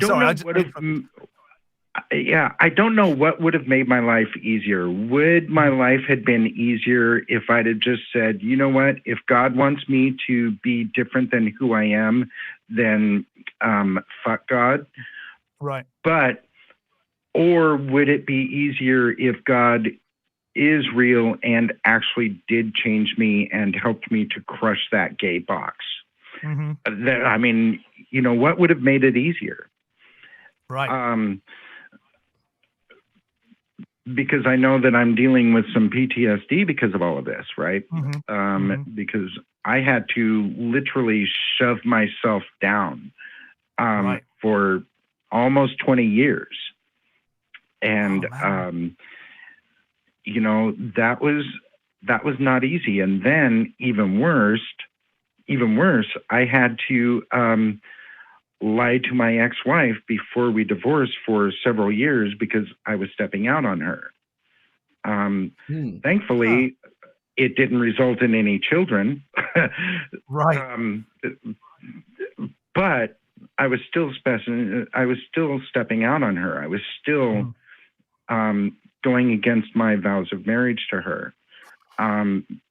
And so, my life would have been so much easier if God would have helped me crush it, or if the Holy Spirit would have said, dude, you know what? This ain't going to happen because I don't want you to be married to her. I want you to live your life for who I made you to be. And, if the Holy Ghost would have said, I made you to be gay, so go ahead and be gay, I probably would feel different about who God is right now. Right. Man, I'm sorry you had to go through that. It sounds I'm in the fortunate position that I never had to deal with church. And so hearing the stories that folks have to go through, it's awful. And my heart goes out to you. If I was a praying kind of person, I would pray for you. I'm not that. I'm just like wishing you the best and hoping that, things are better now for you. I'm sorry, man. They are. Yeah. Yeah, no, they are much better. Good. Go ahead, Tom. Well, I was going to say, I'm glad you got yourself out of that situation where, it's easy to succumb to those things and find that your calling in life was actually to be the business advisor to your local congregation and speak in tongues and figure out what direction we need to take this thing to maximize growth, or whatever the hell's going on there. But good heavens, that's a lot. That's not only a lot to put on you, but I think about the church leader, right? He's putting all his eggs in your basket, and you don't know what you're fucking doing, right? You're just talking like all this. I don't like the crackers we got; they're not good. Get rid of the crackers, right? Or whatever you're doing. It sounds like you're doing it for the hey, I didn't like this, but yeah, that's tough for everybody, right? Mm-hmm. You were pulling a con on him, he's pulling a thing on you. Nobody wins.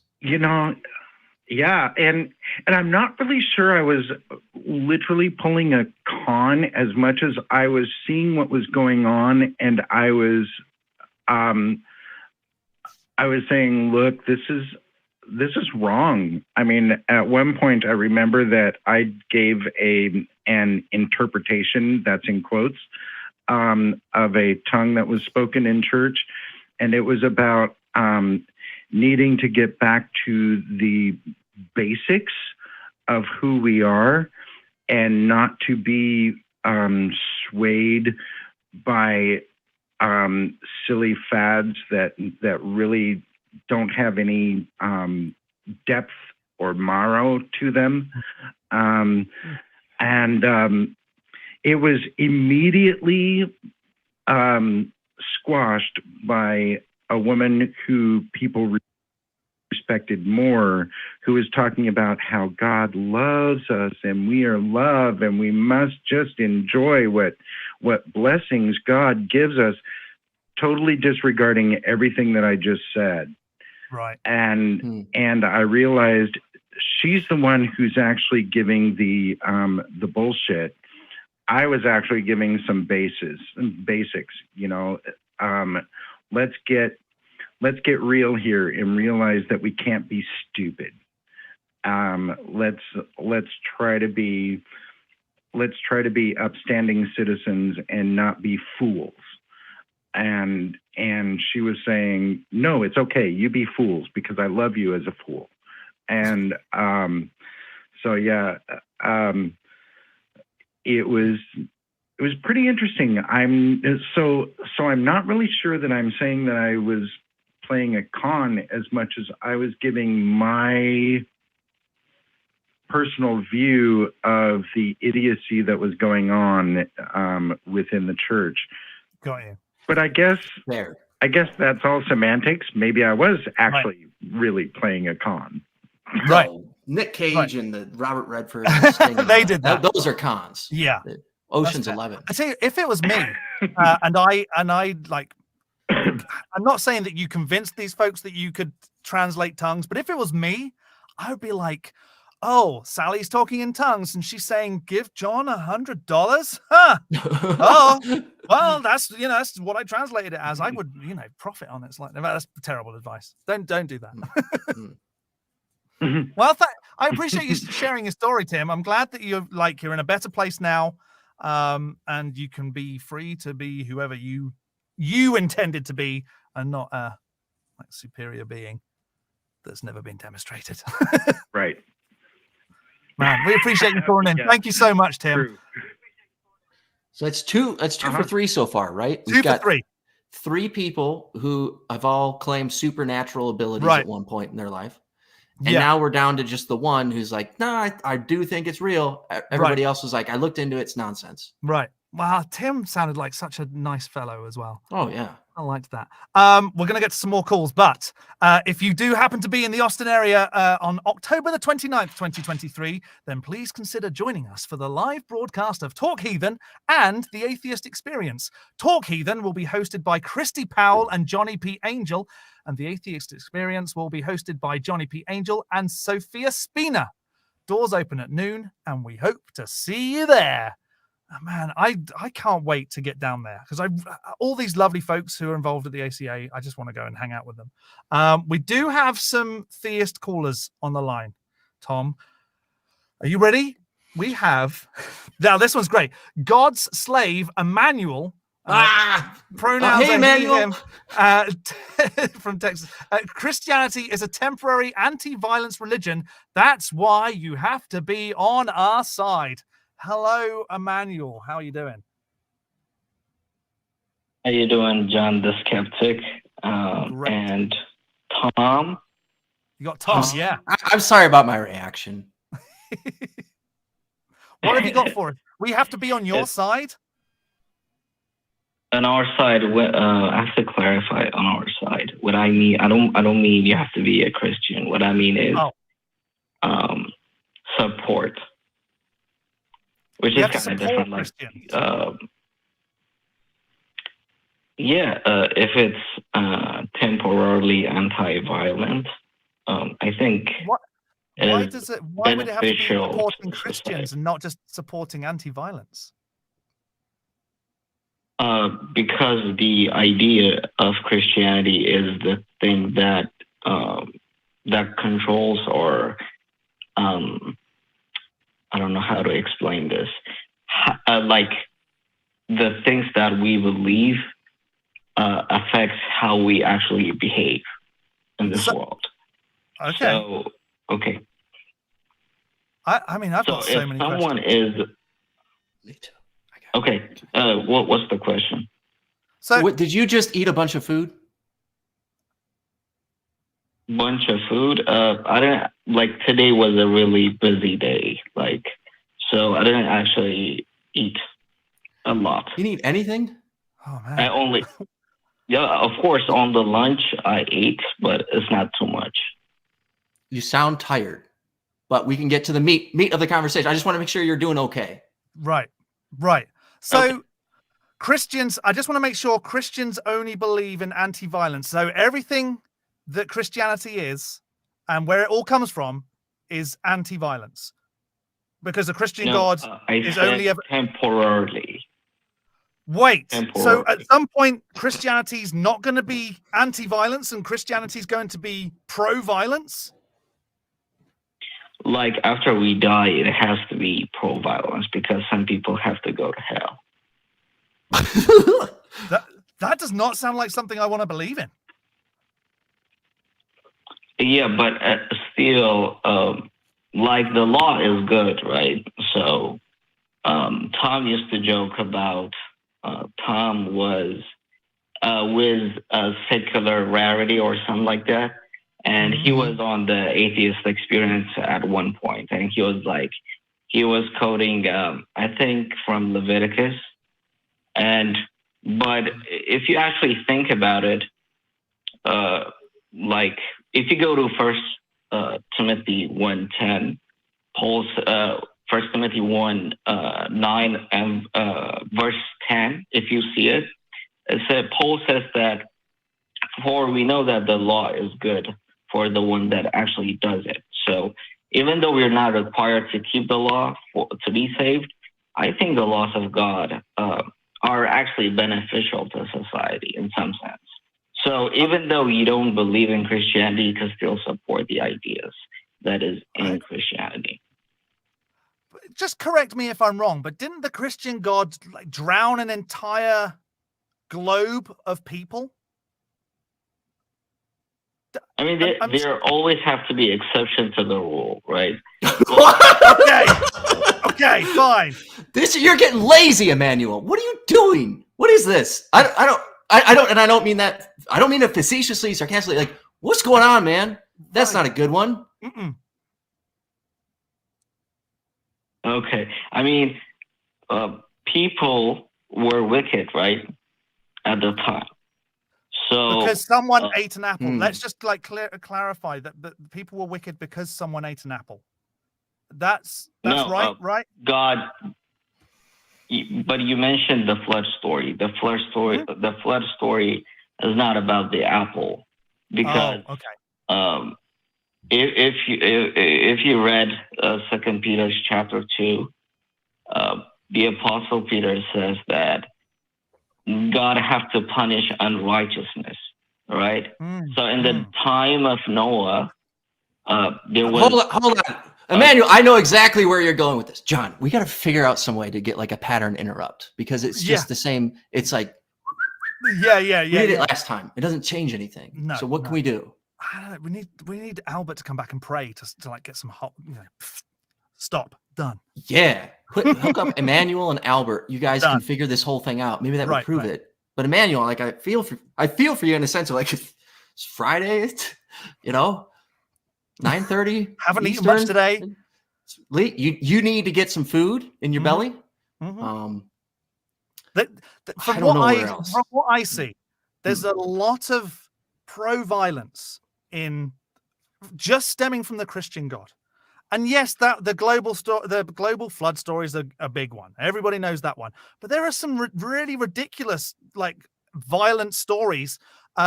What's the name of the dude who didn't finish inside his brother's widow, and so God's like, well, you gotta die now? What's the name of the guy who was called bald by some kids, and God's like, well, we're gonna send some bears to maul them kids? Pro-violence. There's a lot of stuff in the Christian Bible that is so pro-violence that I can't get on board with it.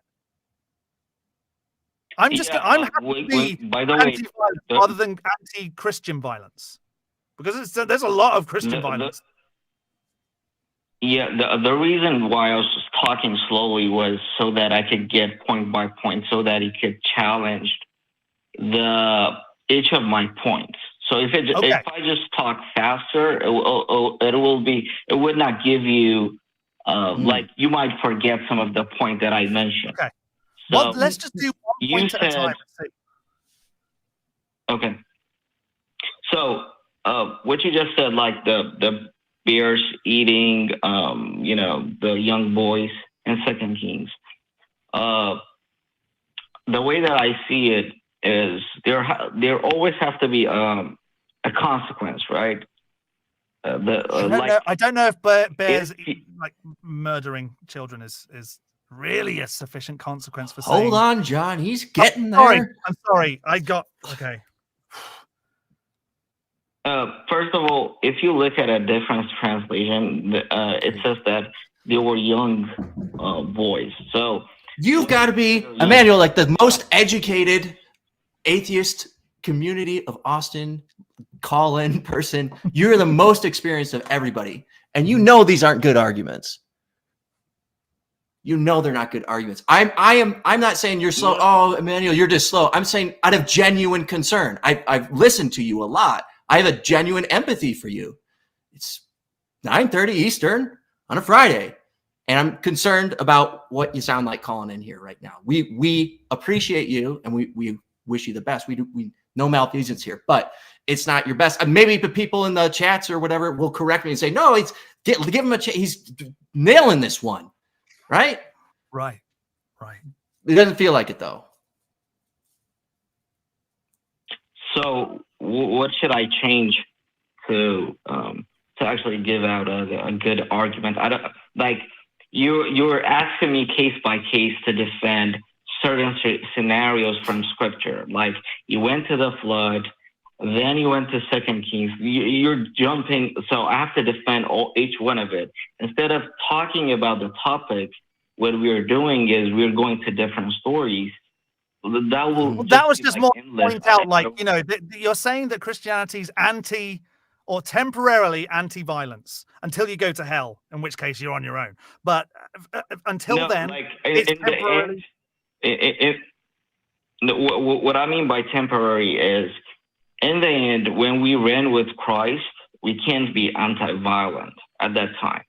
Because if you read Revelation, it says, for example, sorry, I'm going to stop you right there. But you just chastised me for jumping all over the place. Now you're jumping in another chapter. I'm sorry. What's good for the goose is good for the gander. Yeah, you should re-listen to yourself on some of these because there's a lot of jumping around. And then usually when I say something, you're like, it's something else. Yeah. I'm like, no, back to what I said. You're like, something else. You see where we're going with that, Emmanuel? But like, we can't just be like, why can't you support the idea of being, you know, like Christianity promoting anti-violence? You know, it's like, because you know, we explained it. Yeah. Returning. Like, what I mean is, like, for example, Christianity teaches to do good for someone who actually have done evil things. Like, under your model of like secular humanism, you don't encourage people who have been abused to actually go and forgive other humans, right? Wait, so, how do you know that? How do you know that? Because hello, like that's not just something that is a religious thing. That can be an anybody thing. If somebody I know was assaulted or abused in some way and they were non-religious and they decided to go, you know what, I'm going to deal with this through the law and then forgive the person. There's no God needed for that. So why are you making that assumption? For it because you're not requiring them to actually forgive. That's the problem. Because but if you're, are you saying that you only forgive people because a God tells you to? Because if you're only doing it because you think an undemonstrated being is telling you to do it, that doesn't make you a very good person. You're doing it to appease something else.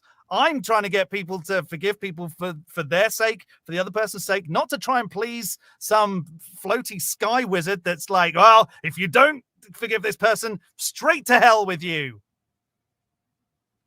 The fuck are we talking about? I don't know. No. I don't know. Okay, so you support the idea of to actually even as an atheist, you think that you should support the ideas that are portrayed in Christianity, right? So I am correct the way that I called. So you already agree of the point what I'm trying to get out there, right? Because it's like I said at the beginning of the call. Why does it have to be? I'm just going to mute you a second. I said at the beginning of the call, you're here for Christianity is anti-violence. I'm not speaking for you, Tom, but maybe you're in the same position. I'm just anti-violence. I don't like violence. It doesn't necessarily have to be Christian anti-violence or Muslim, Islam anti-violence or Hindu anti-violence. I'm just anti-violence. It doesn't. That doesn't mean that I then am supporting Christianity because I'm anti-violence. It just means that I'm anti-violence and I don't want bad things to happen to people that I care about. And to the degree that other people are reading stuff that says they do like violence, we're against that. Mm-hmm. It's not good. Mm-hmm. And we gave some pretty, blatant examples. Right. I don't know. Are there are there objections according to you to Christianity that is like a moral objection to Christianity? Like, if we just take the ideas of Christianity, right? The way we're supposed to act, the way we're supposed to dress, the way we're supposed to talk, right? So do you think that those standards that are out there, like supported by the Lord Jesus, right? Do you think those ideas are good to society? That's my point. What I'm trying to get you to agree with me, I'm not calling here to say that you should be on the Christian side. I'm saying you should be on our side, saying that you should support Christianity in that scenario. For your temporary nonviolence. Yeah, right. What jumped out at me then was like that you having to wear the things that you're told to wear. Listen, I've been a drag queen over the years. I've done some drag, and that would go against Christianity. I didn't murder anybody. I didn't do anything bad to anybody.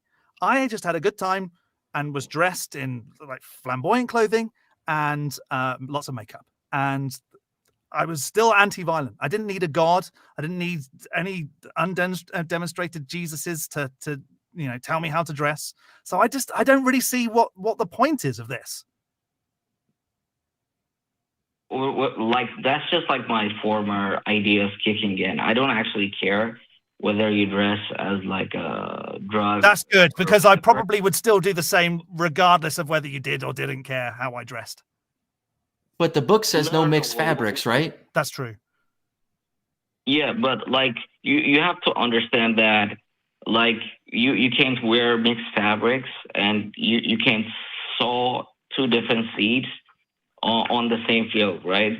So, for example, we have to wear Christ, right, as a clothes. So we can't live for the world and Jesus at the same time, and we can't actually sow a good seed, a righteous seed, and evil seed at the same time. So what I'm trying to say is, isn't that verse about sowing like seeds for feeding people, not righteous seeds and evil seeds? What even is an evil seed? What I'm trying to say is, if I say praise God, thank the Lord Jesus, and I turn around and say, Jon the Skeptic, he's such, like, if I just make worse judgments about you, that's not even true. If I just like slander your name, do you think that will be like a good thing in the sight of God? So honestly, Emmanuel, you can say what you want about me, and I'm not bothered whether or not you're like the undemonstrated being that you believe in gives two hoots about it. I really don't. I don't see what the point is of this, because like it's just ridiculous. I don't even see where this is going anymore. What I said was, I understand that if you don't have, like, if you say that you don't believe in God because you don't see sufficient evidence or sufficient proof that he exists, or you don't think that Christianity is demonstrated like scientifically, I'll say, okay, cool. But if you have a moral objection objections to it or ethical objections to it. Well, I'm going to stop you right there because this call's gone on a lot, and we've got another call that we want to get to before the end of the show. But it's irrelevant. Like, who cares about the morals of a god or the religion? I'm in the position that I've seen no sufficient evidence to accept that the Christian God, the God of Islam, any of the Hindu gods, the great Juju that lives on a mountain somewhere, Lisa the rainbow giraffe, like, I've seen no evidence for any of these gods. I don't care like what you think, what the God says I should and shouldn't do, and shouldn't wear, and shouldn't do morally, and shouldn't do violently. I until that we get to the point where you can demonstrate that this being or any of the other beings exist, I don't really give two hoots about what you think morally I should be doing. As long as I'm living the best life I can, I'm there. Sister. Okay, do you say that Christianity is a moral? Have more like you think Christianity is ethical or moral by your judgment? Given by what I've read in the Bible, no. There's a lot of stuff. Yeah, that's okay. Okay. Well, thanks, Emmanuel. We appreciate that. Great. Thanks for calling in. We'll hopefully come in with more stuff at some point. We're going to get to one more call before we end the show. It's gone on. We had a good one. Available on atheist-community.org are printable call-in flyers. Post these with permission to community bulletin boards so people know that they should call our show and defend their faith in God or superstition or paranormal activity or any of those things. You can email truthwanted at truth@atheist-community.org, or you can reach out to the ACA at tv@atheist-community.org -- they're about the same, and see what's been going on at our website at atheist-community.org. There's also a Facebook group that's run by the fans for the fans. To get to there, you go to tiny.cc/FBTWG, and that way you can interact with other fans of the show, this show, and all the other shows. We've got one more call that we're going to take, if you're okay with that, Tom. Swear to God, if it's Emmanuel again. No, they've gone. This is Sid. Sid wants to provide evidence for the supernatural. Finally, it's Friday the 13th. Let's do it. Hi, Sid. Hi, how are y'all doing? Doing good. How are you? Pretty good. Kind of getting tired because it's late, but I wanted to call in. No, that's fine. But yeah, I was calling in to see if I can give some evidence for the supernatural or not. Hit us with it. I want it. I want to believe in the supernatural today. It's Friday the 13th. I want it. Right, it's perfect time. Yep. What's y'all's thoughts on the fulfilled prophecies in the Bible? A strange way to open. Yeah. That's how the supernatural they are. I don't know. It depends. It seems like they're oddly, more or less broad and could be fulfilled by any number of things or interpretations. Or written after the things happened, or, and just, but looks like they didn't happen, Well, the biggest one would be like the fulfillment of Israel becoming a country again. Okay. Yeah, that seems like what does it say? What's the line? I can't remember off the top of my head, but something like, I'll regather you from the four corners of the earth and make you a nation again. And this is how you're going to prove the supernatural to us? I mean, what's the chance that Ezekiel predicted that would happen by chance? Well, what's the chance that today I prophesied that sometime over this weekend I'm going to have spaghetti for dinner? Sounds great. I might read that somewhere and go, that sounds like a good idea. I'm going to do that. Is that a prophecy being fulfilled? I mean, I wouldn't equate that with a nation reforming after thousands of years. Well, mine was very specific. I feel like the verses aren't that specific, right? Well, it says, "I'll regather you into your own lands," which would be the Holy Land, Israel. Yeah, I see where you're getting that from, but also it could mean something else. Do you remember we were talking about earlier in the show? I'm sure you were on hold the whole time. We were talking about the Little Woods Law. You remember that? Yeah, something like you can expect a 1 in a million chance once a month or something. Mm-hmm. Yeah. I don't know if that applies here. I think it's relevant to just recognize that wild things happen all the freaking time. Like I told a story about when I was rollerblading. I think about these pill bugs. I was rollerblading a few weeks ago, and I got to the top of a hill, and I'm breathing hard because I'm old and it's tough. And something flew in my mouth. I'm like, ugh! It didn't come out. So again, like, that's not good. Whatever the fuck that was, right? And I spit out what is a wasp, a yellow jacket, right? Not good. And then I feel something strange, a feeling I never felt before on my uvula, which I didn't know was a body part.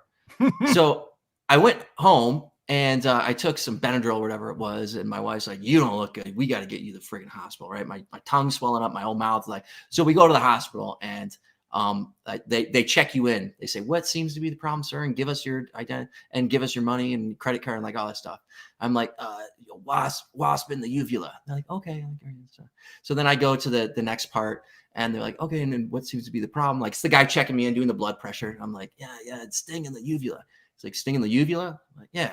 He's like, "All right, come with me." And just like skips all that shit. We go into the back. 5 doctors swarm. I got this. Everything's like boom, boom, boom. They're like, "Open your mouth." Boom, boom. Everybody's looking at me right now. They've never seen this before. A wasp sting in the uvula, which that little thing in back there. What are the odds? Well, 1921 was the last time I could find some case where this happened to some 8-year-old girl in the countryside, right? What are the odds that it happened? It happened here right now.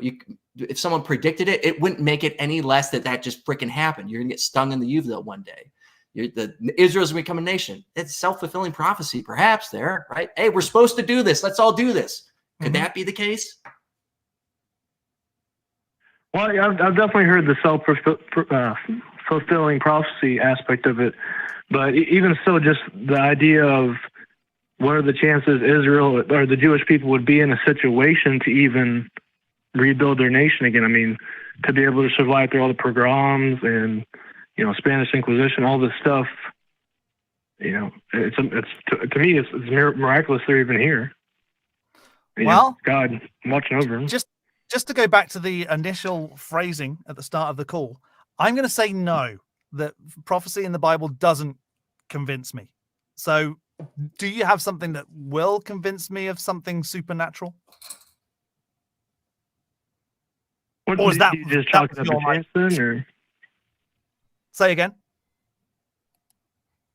I'm saying when you take all of them together, like Daniel predicting that Jerusalem would be destroyed shortly after Yeshua came, Isaiah prophesying that Cyrus would let the Jews go back to Israel after the Babylonian exile. Like when you prophesizing that he's going to have spaghetti this weekend. Yeah. What do you do about the ones that don't come true? Right. Is it just not yet? Well, yeah, there's still some unfulfilled ones that are, like one that's coming up is the Third Temple.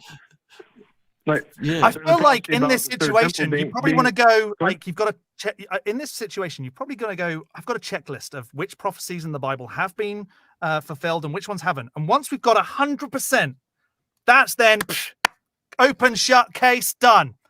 Look at this. The Bible, every single prophecy has been fulfilled. That is absolute proof that the supernatural's real. But until then, we've just got some things that have happened, and we can't really go, well, yeah, that was because of a god, or that was because of a ghost, or that was because of a fairy, or any other supernatural being. I feel like until we've finished, we've done all the checks, done. Prophecy's done. No, I see where you're coming from, but in the meantime, you just chalk it up to happenstance for now. Mm-hmm. Yep. Or like bending stories to go, oh, 2 towers have been fallen because of something. That was mentioned in a time and a place somewhere, so it must be a prophecy being fulfilled. You know, Found it. Yeah. Found it. That's what this is talking about. Yeah. Until it's been, until the wording is specific. And on a Thursday, Tom will be stung in that little dingly dingly thing. I've wanted to use the lyrics from Cardi B there. The dingly ding in the back of the throat. Get stung on that by a yellow jacket. You know, that specific is what I'm looking for. I can't believe I'm a 40-year-old. It seems like a really unreasonably. It seems like a super high bar to be set. Because I think it should be. In particular, that's pretty specific. Look, if you consider, I mean, we listened to all the calls are saying the same thing today, which is like, well, you got to evaluate it case by case. And you go, yeah, once you do that, they all fall apart, right? Is there some plausible other explanation in every case? Yeah, there could be. There is, because the supernatural can't be the thing right there unless we have proof of that. So it's like all these things we got to investigate one by one. But what happens is you're saying the same exact thing that all of our other callers said. But there's so many of these people that had these experiences. But there's so many of these prophecies that seem like they're true. I'm not going to worry about the people who, you know, the different flavors that we talked about. Over here it's Islam. Over here it's Christianity. Over here it's Buddhism. We're not going to talk about that. We don't need to address that. We don't need to address all the things that don't happen because I just go, they will one day. And so to me, it's just like a lazy way of reasoning through things. Right. Not to call you lazy, but I guess I did. I should have said no offense. No offense. It's a lazy way of reasoning through things. No, that's not. That's fine. That's fine. I'm not sure the Quran makes any prophecies, but well, I'm sure many Muslims would argue about that. Yeah, well, that's a good point. I guess I'd say there's been a lot of prophecies. What would have to be what would have to be the percentage of it by chance? Like, say it was 0.001% chance. All of these things became fulfilled. You look at it. Would you still? It would have to be something that could only, for me, it would have to be something that only something supernatural would be the answer for it. If Tom right now was to sprout wings, and it was prophesied somewhere that Tom on the 13th of October 2023 will sprout wings and then fly away from this broadcast, I'd go supernatural. Absolutely. If that came true, it would have to be that specific for me to go, okay, I think we're onto something here. But the fact is, these prophecies aren't specific. They can be molded to fit a situation, and you can go, oh, clearly it's talking about this because it says a land. Well, yeah, there are plenty of lands across the globe. It doesn't say that, specifically which land. It says a land or a holy land. That Israel is not the only holy land. It could have been any holy land. It's not specific. Well, it says your holy land, which the Jews that would have been Israel. But so you're saying the prophecy would have to be not only supernatural that it's fulfilled, but it would have to be about something supernatural happening for you to. It's not exciting for me to read. One day a rock will face the sun, and when you see that, God is real. Rocks face, it's not crazy enough. It's not like rocks look at the sun or face the sun all the time. If you consider the alternative of we'll get you one of these prophecies from the Quran that has been as true as the ones that you shared with us. Yeah, they'll have a place. It's going to be a town. It's got a nice bar and all that stuff. Right. Can we assume that that's now true and you'll just switch from Christianity to Islam? No, because the Quran, you can marry children and beat your wife and a whole bunch of really evil stuff. So I would never follow the Quran. But their prophecies were true. The prophecy was true. Prophecy, and it seems like you're going by prophecies being the thing that is like the hook here. This is I believe in this because of the prophecies. No, that's a good point. But I don't deny that through the power of Satan, people can prophesy certain things. I mean, it even talks about, Pharaoh's magicians, like counterfeiting Moses' miracles. So I don't deny that. It's just the Bible is the only one where it's 100%. Well, but it doesn't work 100% because not all of them, as you said, have been fulfilled yet. So that's still not 100%. Well, right? no, 100% of the ones that have been fulfilled have been fulfilled. I meant, is what you're saying. yeah, none of them have failed. Yes, sir. Yeah. Right, exactly. Well, I feel like that, for me, I don't know about you, Tom, it's not evidence of the supernatural. Yeah. We can keep going around in circles talking about one last thing. how they happen. Sure, go for it. We've got time. I've got no bed to get to. Have y'all heard of have y'all ever heard of the slothful fallacy before? The what? The slothful fallacy? Slothful. No, share it with us. Yeah. It's also called the appeal to coincidence. It's basically that when you appeal to coincidence despite sufficient evidence proving otherwise. This doesn't seem like it's a real fallacy. No, that seems like that's made up. This seems like is this one from church? Oh, Google it. It'll pop right up and say it's an appeal to coincidence. Okay. Appeal to coincidence, attributing causal connections between unrelated events purely based on their occurrence at the same time. This seems to say that fallacy of coincidence is that it's not really a coincidence. It's just shit happens. Mm-hmm. You should read this. No, an example would be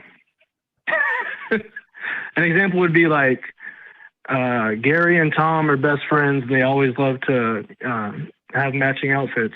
Gary and Tom came to my party last night, and they were wearing matching outfits. That was just a coincidence.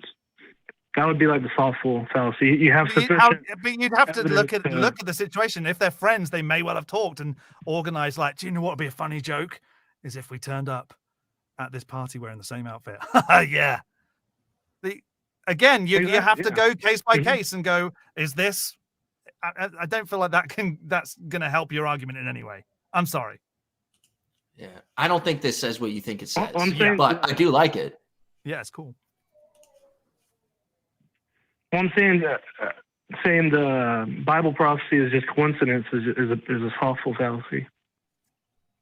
Well, we're saying that on a bunch of things. Right. We're saying that, yeah, there's coincidences because it's overly broad. And then there's a bunch of things that didn't happen that were specific. And then there's a bunch of other things that we're saying, oh, they're not fulfilled yet or whatever. And they either could or not, but it's not going to be because it's actually supernatural. It's going to be because shit happens in time and blah, blah, blah.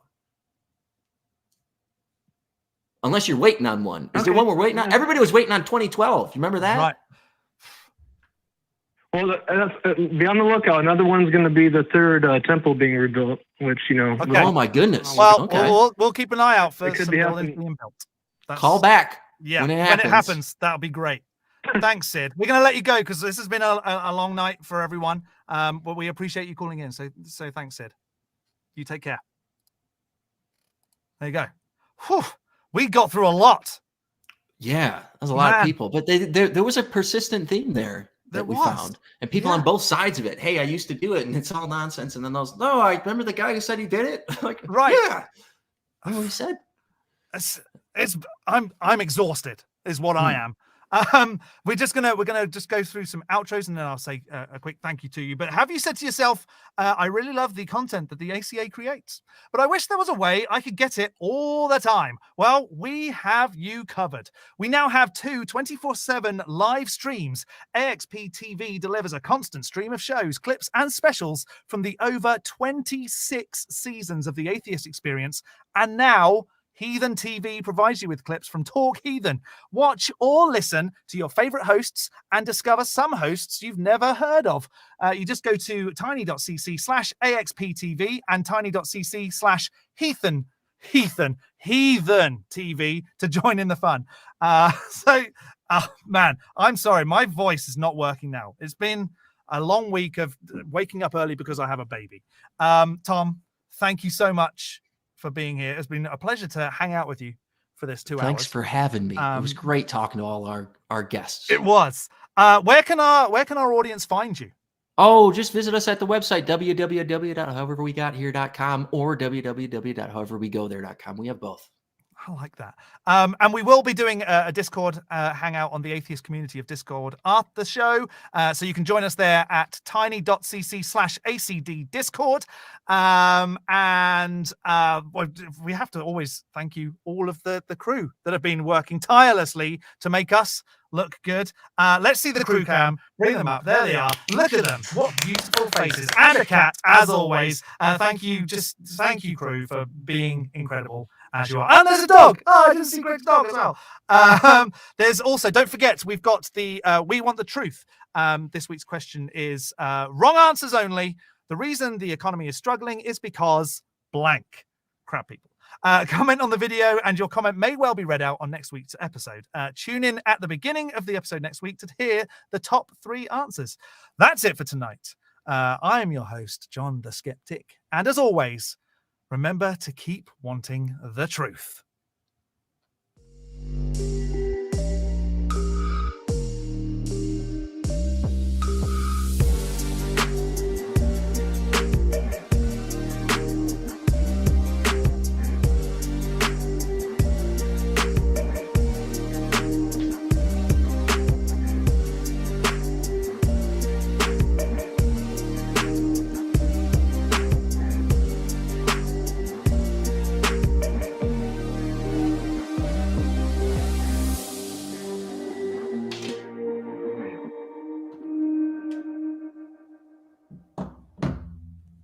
Watch the non-prophets and join the hosts in the live chat. Visit tiny.cc/YTNP.